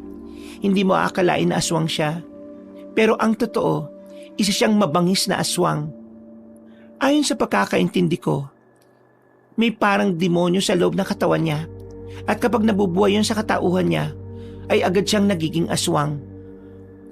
Yung sinasabi mo bang ermitanyo yung may hawak na mahabang tungkod? Mahaba rin ang bigote at balbas? Tapos, malalim magsalita? Oo, siya nga. Paano niyo nalaman? Una na namin siyang nakausap. Binigyan niya nga kami ng babala Mabait ba talaga siya kapag ermitanyo siya? Mabuti siya kapag ermitanyo katauhan niya. Parang normal na tao na malalim ang pagkakaunawa sa mga bagay-bagay. Pero kapag nabubuhay ang dyablo sa kalooban niya, dito na siya nagiging aswang. Hindi niya kontrolado ang bagay na yon. Kaya nga, hindi siya tinuturing na pinuno ng mga aswang dahil hindi niya kontrolado ang sarili niya. Pero kung iisipin, siya ang pinakamabangis, kaya siya ang pinuno. Kapag nakausap natin yung matandang yun na ermitanyo ang katauhan, paslangin na kagad natin. Hindi natin magagawa yon. Kahit ermitanyo ang katauhan niya, kapag may nagtangka sa buhay niya, bigla-bigla na lang siyang nagiging aswang. Kumbaga, kapag nararamdaman ng dyablo sa katawan niya ang panganib, kusa siyang lumalabas para protektahan ang sarili niya. Tama. Kaya hindi natin pwedeng paslangin si Damaso sa ganung estado. Kailangan talaga natin siyang labanan kapag siya ay nasa estado ng pagiging aswang. Isang malalim na buntong hininga na lamang ang nagawa ni Edison. Sa puntong ito ay unti-unti na siyang naliliwanagan. Unti-unti na ring nawawala ang inis niya sa dalaga. Sa harapan ng salangan ay nakita niyang nag-uusap si Aling Eva at si Sonia. Humingi ng paumanhin si Aling Eva at ganun din naman ang dalagang si Sonia. Matapos yun, siya naman ang lumapit. Sonia, gusto ko lang humingi ng paumanhin sa lahat ng mga nasabi ko. Hindi ko talaga alam kung ano ba talaga ang mga nangyayari. Naintindihan ko naman. Wala naman akong sama ng loob. Nahiya pa nga ako kasi nasira ko ang pamilya ninyo. Si tatay ang tunay na sumira ng pamilya namin. Dahil hindi siya nagbabago At hindi rin naman ikaw ang tunay niyang kabit, kundi yung sinasabi mong prinsesa ng mga aswang. Pero kahit na, naging dahilan pa rin ako ng gulo. Kaya naman sa laban na ito, susubukan kong gawin ang lahat ng makakaya ko para makabawi. Kung sakaling mapaslang nila si tatay ngayon, itutuloy pa rin ba nila yung paghahanap sa amin ni nanay? Brutal ang mga aswang. Hanggat buhay ang angkan ninyo, hindi sila titikil. Lahat ng kadugo ninyo, idadamay nila. Magsisimula yun sa inyo. Naramdaman na lamang ni Edison ang kilabot na mabilis na dumaloy sa kanyang buong sistema. Dahil dito, mas lalo siyang nagkaroon ng dahilan para magkaroon ng kaalaman sa pagpaslang sa mga aswang. Alam niyang yun lang ang tanging paraan para maprotektahan niya ang kanyang ina. Hanggang sa oras ng kanilang pagtulog, iniisip pa rin ni Edison kung papaano nila tatalunin ang mga aswang. Edgar, bukas maaga tayo Babalikan natin si Dada. Papayag naman kayang sumama sa atin yun? Siguro. Hindi ko alam. Sana. Ako kasi, desidido na ako Minsan lang itong mangyayari sa buhay natin. Kumbaga, parang opportunity to. Pambira ka. Ano to, trabaho? Mapanganib to, baliw. Baka akala mo, naglalaro lang tayo Natawa na lamang si Edison sa sinabi ng kanyang kaibigan. Mga ilang sandali lang din ay naramdaman na rin niya ang antok dahil sa halos 2 araw na walang tulog. Mahimbing ang tulog ng binata. Pero pagsapit ng umaga, dito na muling nanumbalik ang kanyang kaba sa kalooban niya. Pre, mukhang nanggaling nga talaga rito yung mga aswang kagabi sa baryo natin Tingnan mo yung simento may mga patak ng dugo. Nung umagang yun ay kararating lang ng 2 sa baryo nila para sunduin si Dada.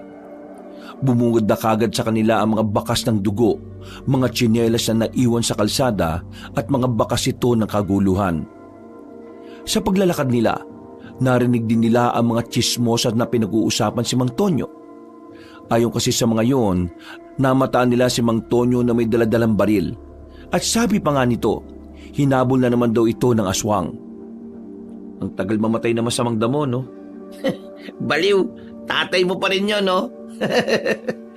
Wala akong tatay na kagaya niya. Tara na nga, puntahan na natin si Dada. Binilisan na lamang nila ang paglalakad hanggang sa makarating na nga sila sa bahay ni Dada. Nilapitan naman sila agad ng binata. Kita kagad nila ang pasa nito sa ilalim na mata. Oh, ano nangyari dyan?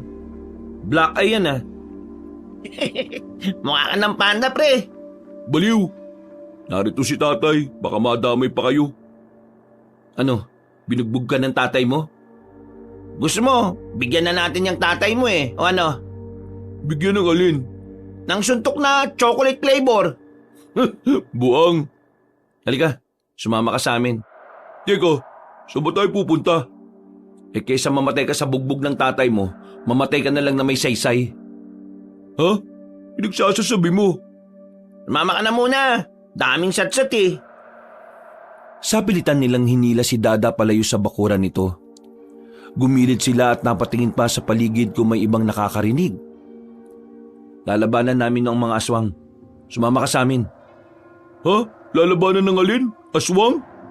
Oo. Yun lang talagang paraan, pre. Para hindi na sila manggulo dito. Huh, ibang na ba kayo? Paano nyo kakalabanin ng aswang eh? Takot na takot nga tayo nung hinabol tayo, di ba? Meron tutulong sa atin. Tutulong? Talaga? Sino naman? Si Sonia. Sino? Si Sonia? Yung kabit ng tatay mo? Huh, ano to? Joke? Basta, komplikado. Papaliwanag na lang namin sa iyo kapag naroon na tayo. Sa ngayon, gusto naming malaman kung sasama ka ba. Kasi kung hindi, ayos lang naman sa amin.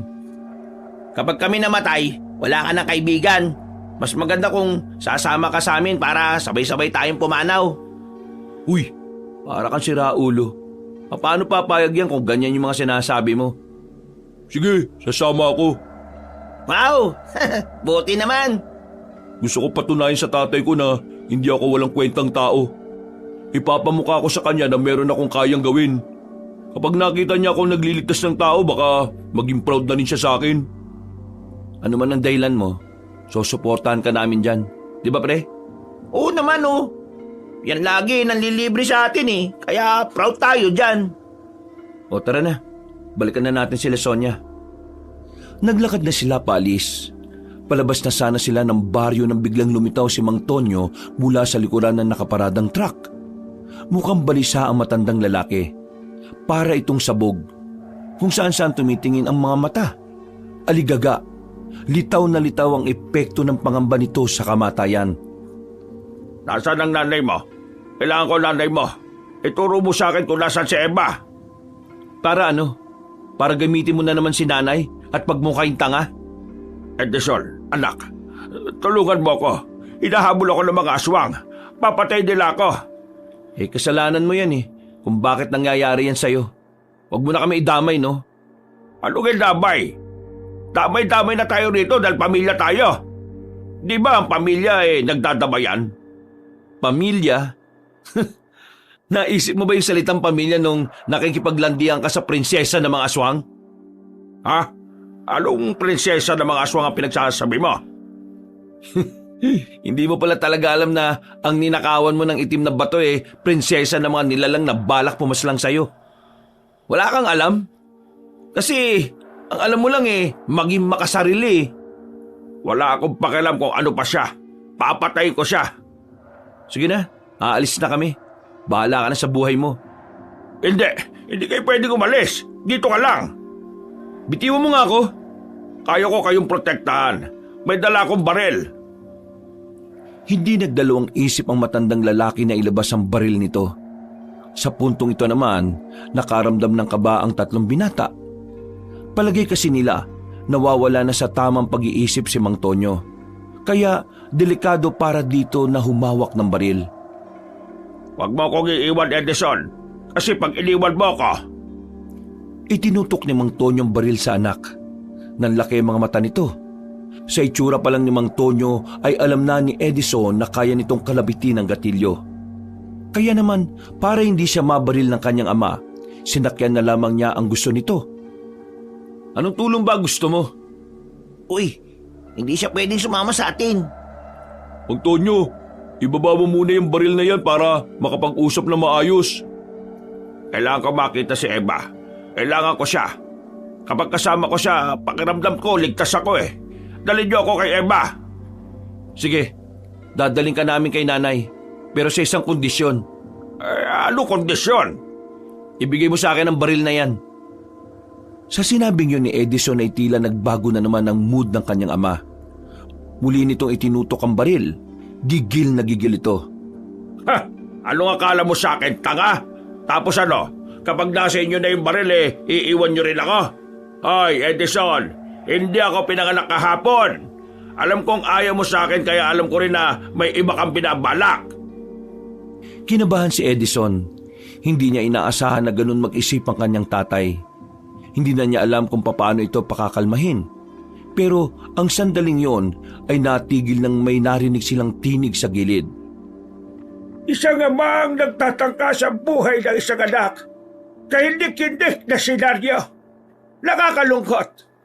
Papaanong nagagawa ng isang amang mga bagay na may panganib na dulot sa anak niya? Hindi ito nararapat. Noong mga oras na yon, mas lalong kinabahan si Edison. Kahit na ermitanyo pa ang katauhan na matandang si Damaso, hindi sila makampante. Alam nilang anumang oras ay maaaring maging aswang ang matandang nasa harapan nila. At sino ka naman, tanda? Ako isang matandang walang higit na pagkakakilanlan maliban sa aking pangalan. Damaso. Damaso pagkakakilala sa akin ang iilan. Narito ako para ikaw ay pigilan. Sa masama mong gawain, dapat kitang mapakawalan. Manahimik ka. Baliw ka yata eh. Ang dami mong sinasabi, hindi ko naman maintindihan. Tunay ngang mangmanga tinutil ang isang taong umahawak ng baril sapagkat ang kanyang tapang ay nakadepende sa gatilyo. Sinabi ng manahimik eh. Kung patay kita ngayon, dami mong sinasabi, lintik ka.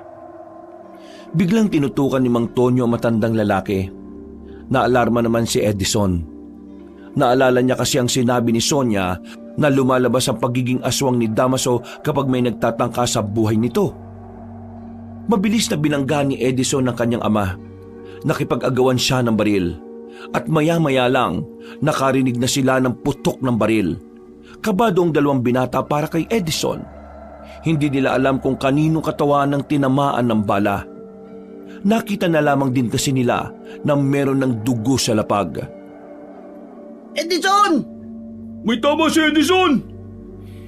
Hindi na nagsayang ng sandali ang dalawang binata. Agad nilang nilapitan ang binatang si Edison. Pagtingin nila ay napagtanto nilang tinamaan ito sa braso. Napakawalang kwenta niyo talaga! Tingnan niyo ginawa niyo sa sarili niyo, anak ko! Wala akong kasalanan dyan. Tumakbo pali sa matandang si Tonyo na daladala ang baril. Habang si Edison naman ay inalalayan nilang makatayo. Sakto naman na may napadaan na tricycle kaya agad nila itong pinara. Bago sila umalis, nakita nila ang matandang si Damaso na nakatingin lamang sa kanila. Tila nagtataka kung ano ang nangyayari. Naitakbo naman nila sa ospital si Edison. Daplis lang naman ang tama. Kaya ilang oras lang din ay nakalabas na rin ang lalaki. Huwag niyo na lang siguro muna kayong maingay kayong nanay na nangyari to. Ayaw ko mag-alala siya eh. Paano naman yung matandang aswang kanina? Ang ibig ko sabihin yung matandang si Damaso. Mabuti na nga lang at napigilan ko si tatay sa gusto niyang gawin. Kasi kung natuloy niya yon, biglang magpapalit ng anyo bilang aswang si Damaso. Kahit maliwanag, mapapatay niya tayo nang wala sa oras. Eh di mas maganda pala talaga kung hindi na siya naging aswang. Yun nga kung hindi biglang lilitaw ang katauhan niya bilang aswang. Base sa sabi ni Sonia yung katauhan niyang aswang ay bigla-bigla na lang ding lumalabas. Siguro, balikan na lang muna natin sila Aling Eva at Sonia. Galingan mo na lang ding magpanggap kunwari walang masakit. Nakapara sila ng sasakyan at agad din naman silang nakabalik sa bahay ni Sonia. Unang tingin pa lang sa kanya ni Sonia ay alam na agad ng babae na may nangyaring hindi maganda. Pero sinenyasan lamang ito ni Edison. Kumusta naman ang lakad ninyo? Eto, buti na lang napapayag namin itong si Dada. Sino ba naman kasi ako para tumanggi, di ba?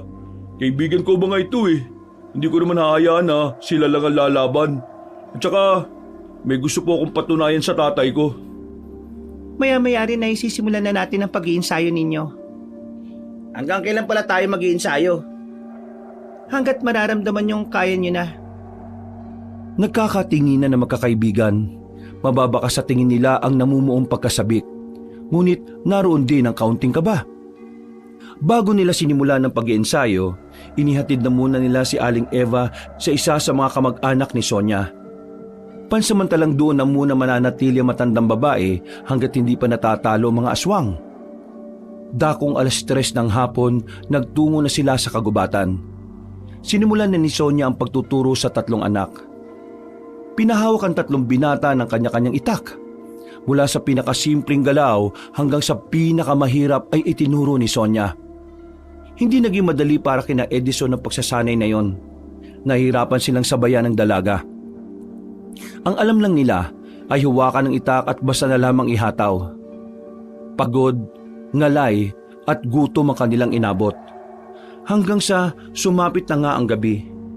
Lupaypay silang nakahiga sa damuhan habang nakatingin sa kalangitan. Hindi tayo tatagal sa laban kung mabilis kayo mapagod. Tandaan ninyo, hindi mga tao makakalaban natin, mga aswang. Di hamak na mas malakas sa mga resistensya na mga yon. Kaya dapat, tapatan natin sila o mas mainam pang ang higitan natin. Hindi ka ba naaawa sa akin? Masakit pa nga braso ko eh. Dumudugo pa nga ulit oh. Sa totoo lang, ang ganyang klase ng sugat ay kinakalimutan lang. Ikaw kasi, sanay ka na. Abang kami, hindi. Kaya madali lang naman talaga magsalita eh. Pero may punto naman lahat ng sinasabi ni Sonia. Kailangan nating intindihin yun. Kahit na alam naman nating malayo ang agwat natin sa kanya. Wow! Mukhang maunawain ka ngayon ah. Hindi naman. May napagtanto lang kasi ako sa mga pagmamaltrato sa akin ni tatay. Sige nga, sabihin mo nga sa amin at baka meron kaming matutunan. Naisip ko lang kasi, siguro kaya ako laging ginagano ni tatay. Dahil nakikita niyang mahina ako. Nakikita niyang hindi ko naman kayang lumaban. O hindi ko kayang ipagtanggol ang sarili ko. Naisip ko nga rin, kung natuto ba akong pumalag sa kanya ng maaga, ganun pa rin kaya ang trato niya sa akin? Siguro hindi. Matatakot sa'yo yun. Ano namang kunik niya sa pinagdadaanan natin ngayon? Kunik? Yung pagiging matatag. Kasi dito sa laban natin, kung una pa lang pinapakita natin sa mga kalaban natin na hindi natin kaya, lalong-lalo nila tayong sisindakin. Alam niyo mga pre, sa mundong ito, ang mahihina ang laging talo. Ang mga walang lakas ng loob ang laging agrabyado. Ito yung natutunan ko kay tatay, na kapag ikaw nang sisindak at nasisindak mo ang isang tao, ibig sabihin nun, malakas ka. Mas malakas ka sa kanya. At kapag ikaw ang nasisindak, ibig sabihin nun, wala kang lakas ng loob. Kaya nga sabi ko sa sarili ko, sa oras na sumama ako sa inyo at nakabalik ako ng buhay, haharap ako kay tatay. Hindi na para maging anak niya lang, kundi para maging isang tao na kaya nang ipagtanggol ang sarili laban sa kung sino man. At kahit pa sa kanya. Sa mga sinabing yon ni Data ay napangiti si Edison at Edgar. Natuwa sila sa kanilang kaibigan. Ito kasi ang unang beses na nagsalita ng ganon si Dada. Kahit ang dalagang si Sonia ay nakikinig na lamang. Sumilay din ang ngiti. Ngayon pa lang pre, proud na kami sa'yo. Parang ginanaan ako bigla ah. Na-motivate ako sa sinabi mo eh. Yung mga sinabi mo, napagtanto ko lang na wala akong karapatan maging mahina. Kaya, pre, salamat ah. Kailangan kasi natin maging malakas eh. Hindi lang naman sa laban na ito, pati na rin sa totoong hamon ng buhay natin. Pumalakpak ang dalagang si Sonia. Napabangon naman ang 3 at napatingin sa dalaga. At dahil dyan, itutuloy na natin ulit ang pagsasanay. Ha? Pero gabi na. Susulitin natin ang mga oras na wala pang mga aswang. Pampira naman oh. Napapakamot na lamang sa ulo si Edison at Edgar. Kahit na ginabi na sila ay sinika pa rin nilang pag-aralan ng mga itinuro sa kanila ni Sonia. At ang pagsasanay na yon ay nasundan ng nasundan. Umabot na sila ng 2 linggo at sa mga araw na nakalipas, tila wala ring namataang mga aswang sa kanilang lugar. Bagay na naging pabor sa kanila para mas magkaroon pa sila ng oras sa kanilang pag-iensayo. 2 linggo na rin pala. Mamimiss ko na si nanay. Ang sabi naman ni Sonia, nasa maayos na makalagayan ng nanay mo eh. Isipin mo na lang na malayo naman siya sa kapamakan. Nung mga sandaling yon ay nasa bungad sila ng kagubatan. Hinihintay nilang dumating ang dalagang si Sonia. Pero magkakalahating oras na silang naroon ay hindi pa rin nila nasisilayan si Sonia. Kaya naman naisipan na lamang nilang balikan ang dalaga sa bahay nito. Sa malayo pa lang, natanaw na nila ang mga aswang na nakapalibot sa bahay ng babae. Nagtago na muna sila sa gilid at nagmasid. Wala ang matandang si Damaso. Kaya naman agad na rin silang humanap ng tamang pagkakataon para makaatake. Siguradong nasa loob si Sonia. Kailangan na natin siyang matulungan. Mukhang dito na yata masusubukan ng mga natutunan natin ah. Ito, gamitin natin to. Oh, ano naman yan? Gasera na kapag sinindihan mo at inihagis, sumasabog. Walang pinalagpas na sandali ang tatlo. Sinindihan nila ang 3 gasera.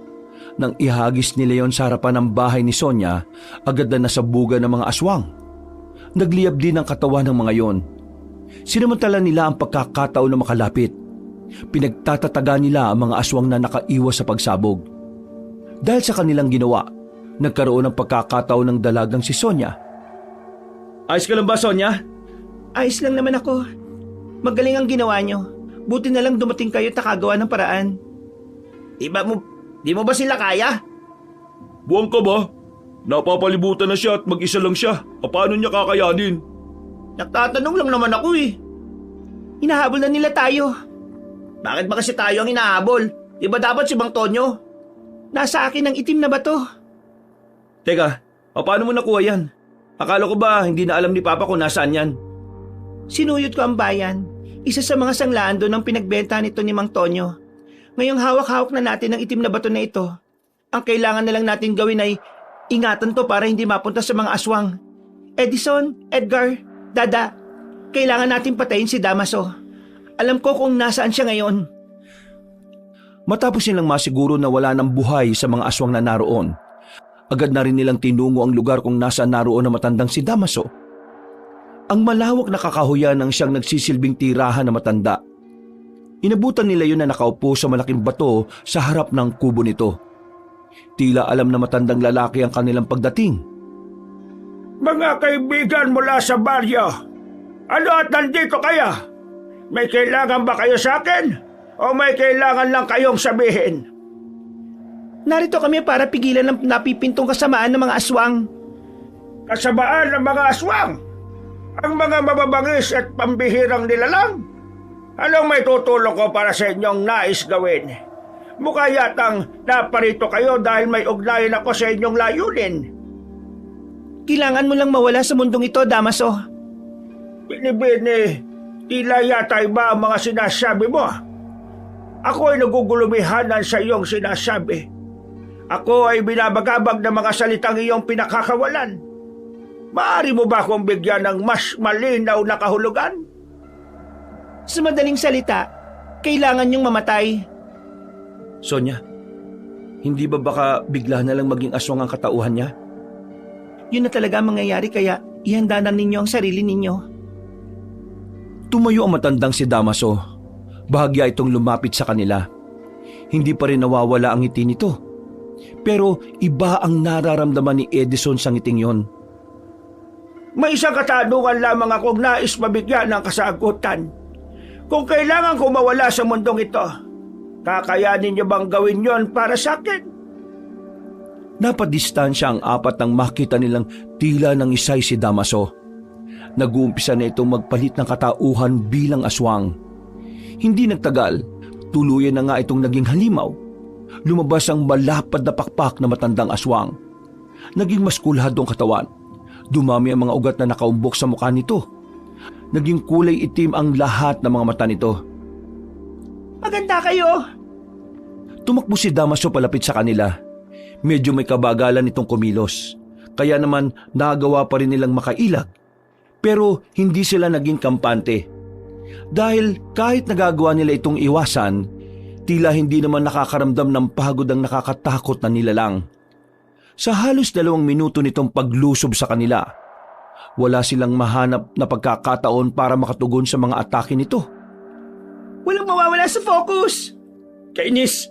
Hindi siya tumitigil! Takbo lang sila ng takbo. Sa kahit saang pwede nilang mapagtaguan ay sinusuotan na nila. Maya-maya pa, hindi na nga kinaya ni Dada ang pagod. Ito ang unang nakatikim ng malakas na suntok ni Damaso. Tinamaan si Dada sa braso. Pakiramdam ng lalaki ay nabalian siya ng buto sa sobrang sakit. Nang subukan naman itong tulungan ni Edgar, ang binata namang ito ang nasipa. Tumama pa si Edgar sa sanga ng puno. Pagbagsak nito ay tumama rin sa makapal na ugat. Hindi niya ako kakayanin. Di habak na mga tao lamang kayo. Yun ang akala mo. Mabilis na nakalapit ang babae. Sinamantala nito ang sandaling nakalimot ang aswang. Tinaga ni Sonia si Damaso. Tinamaan naman yon sa tagiliran, pero tila wala man lang nangyari. Akala mo ba mapapatay mo ako ng ganyan? Nagkakamali ka, babae. Ibigay mo na lang sa akin ang itim na bato kung gusto mo pang mabuhay. Mas pipiliin kong mamatay kaysa ibigay sa iyo ang gusto mo. Muling lumusob ang babaeng si Sonia. Pagtaga nito, nahawakan lang ni Damaso ang kanyang kanang kamay. Hinila ng aswang ng malakas si Sonia sabay binalibag. Unang tumama ang likod nito sa lapag. Nang makita ni Edison na nakahandusay na ang kanyang mga kasama, naglakas loob na rin siyang gumawa ng pag-atake. Tumakbo siya at tumungtong sa bato at lumundag siya ng mataas. Itatarak na sana niya ang itak sa dibdib ng aswang. Ang kaso nga lang ay nagawa siyang ilaga na matanda nang bigla itong lumipad. Hindi nagpatinag si Edison. Mabilis niyang dinukot ang tirador na nasa bewang niya. Binalahan niya yon ng malaking bulitas. Tinamaan niya sa mata si Damaso na naging dahilan para bumagsak ito sa likod ng mga puno. Ayos lang ba kayo? Sira ulo, sa likuran mo. Nang lumingon si Edison, nakita niyang papalapit na sa kanya si Damaso. Mabuti na lamang kinuha rin ni Dada ang tirador nito. Kahit masakit ang braso ay agad niyang binalahan din ng bulitas. Tinamaan ito ng lalaki sa bandang leeg. Napatigil ang halimaw. Si Sonia naman ang nakakuha ng tamang pagkakataon. Mabilis na tumungo ang babae sa likuran ni Damaso. Pinagtatataga niya yon ng ilang beses. Dahil doon, napilitang lumayo muna ang aswang. Biglang hiningal si Damaso. Inakala na nilang nakakalamang na sila sa laban dahil doon. Pero nangamba sila nang marinig nilang tumatawa lang ang matandang aswang. Sira ulo yata yan ah. Hindi pa rin sapat. Kailangan natin na mas tapangan pa. Iandaan niyo ulit ang mga sarili ninyo. Nakita na lamang nilang nangingisay-ngisay na naman si Damaso. Kaya bago pa makapagpalit yun ng bagong anyo, sabay-sabay na rin silang lumapit doon. Pero biglang lumipad sa itaas ang aswang. Hindi niyo ako matatalo! Lumipad pa ibaba ang aswang.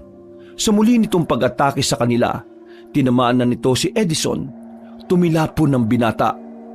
Nasugatan pa ito sa hita dahil sa mahahabang kuko ng kanilang kalaban. Agad din namang kumilos ang dalaga. Nakipagtagisan ito sa aswang. Pero sa puntong ito, tila mas bumilis na si Damaso.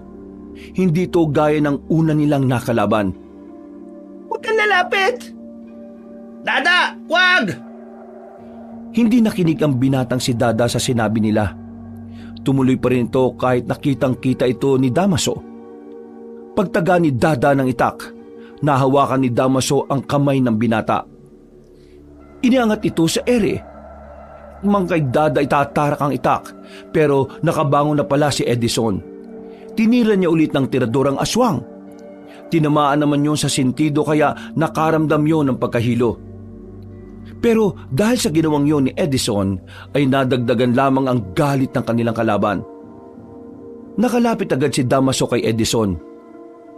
Hinawakan ng aswang ang binata sa hita at saka pinaghahampas sa katawan ng puno.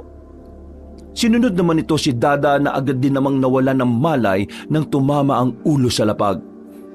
Si Edgar naman ay nakalmot sa binti, dahilan para mahirapan niya itong makatayo. Ang natitira na lamang na nakatindig noong mga puntong yon ay si Sonia. Kahit ang dalaga na sanay na sa mga ganoong laban, tila bigla na lamang ding nakaramdam ng kaba. Ibigay mo na sa akin ang itim na bato para wala ng buhay na mawala ngayong gabi! Kung gusto mo makuha ang itim na bato, kailangan mo muna akong patayin! Talagang sinasagad mo ang pasensya ko, ha? Sabay na umatake ang isa't isa. Pagkalmot ni Damaso, nagawang makailag ng babae. Nakakita ito ng tamang pagkakataon para itarak ng itak sa tagiliran ng aswang. Nagawa niyang puruhan ng kalaban niya. Pero naramdaman na lang din niya na meron na rin siyang sugat sa braso. Hindi niya namalaya na natamaan din pala siya. Laylay na ang kanang braso niya. Kaliwa na lamang ang magagamit niya na kung saan hindi siya sanay gamitin. Pero wala nang nagawa si Sonia. Sa isip niya ay kailangan na niyang isugal ang kanyang tsansa na meron siya. Hindi ako papayag na pagharian ninyo ang probinsyang matagal na naming inaalagaan. Mapikit ang! Muling lumusob ang matandang si Damaso. Pero sa pagkakataong ito, nakakuha na ng tamang pagkakataon ng dalaga. Nagawa niyang ilaga ng pagdakma sa kanya ng aswang. Nang mawalan ng balance si Damaso, ay saka na niya itinarak sa bandang likuran ng itak. Paghugot niya ay humarap na naman sa kanya ang matanda para sana makaganti. Pero itinarak naman ni Sonia ang itak sa kaliwa nitong dibdib. Hindi pa nakontento ang dalaga. Mas lalo pa niya itong ibinaon. Nang sumuka na ng dugo ang matandang si Damaso, ay agad na niyang hinugot ang itak. Oo nga't mas malakas ka sa mga tao. Pero nakalimutan mo yata na kung ano ang kapasidad ng isang tao. Masyado mong tiningnan sa mataas na paraan ang sarili mo. Nang mapahiga na ang matanda, unti-unti itong bumalik sa dating anyo. Nakita nila matandang Damaso sa matinong katauhan. Maraming salamat. Sa wakas, ako ay matatahimik na. Kasabay ng pagkawala ng aking buhay ay ang pagkawala ng sumpa sa aking katauhan. Ikinararangal kong kayo ang nakapaslang sa isang kagaya ko. Tuloy nang nalagutan ng hininga ang matandang aswang. Sa wakas, nanalo tayo. Naipanalo natin ang laban. Natawa na lamang ang binatang si Edison habang nakahiga pa rin.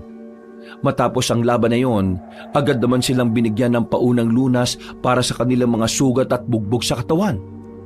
Ang tatlong binata ay kinilala ng mga manunugis na angka ni Sonia. Yun nga lang, hindi na ipinagpatuloy ng tatlo ang pagiging manunugis. Mas pinili nilang mamuhay ng tahimik. Samantala, nakabalik na rin ang matandang si Eva. Muli silang nagsama ni Edison at ang matandang si Tonyo naman nalulung na sa ipinagbabawal na gamot. Nakalaunan ay nakulong na rin. Isang araw, Eto, tikman nyo na itong tsaa na ginawa ko. Mabisa yan para mas madaling maghilom ang mga sugat ninyo. Maraming salamat sa inyo, lalo na sa inyo, Aling Eva. Maraming salamat sa tiwala. Ay nako, wala naman yon. Malaki rin naman ang utang na loob ko sa inyo. Kung hindi dahil sa inyo, baka wala na ako. At baka hindi ko na nakasama ang anak ko. Kung ano man ang nangyari sa nakaraan, kalimutan na natin. Ang mahalaga, ang bago nating samahan. Hindi ba, Edison? tama ka, Nay. Kahit na hindi kami magiging manunugis pa, magiging makakaibigan pa rin tayo. Sonia, dadalo-dalo kami minsan sa iyo, ha? Oo naman, walang problema.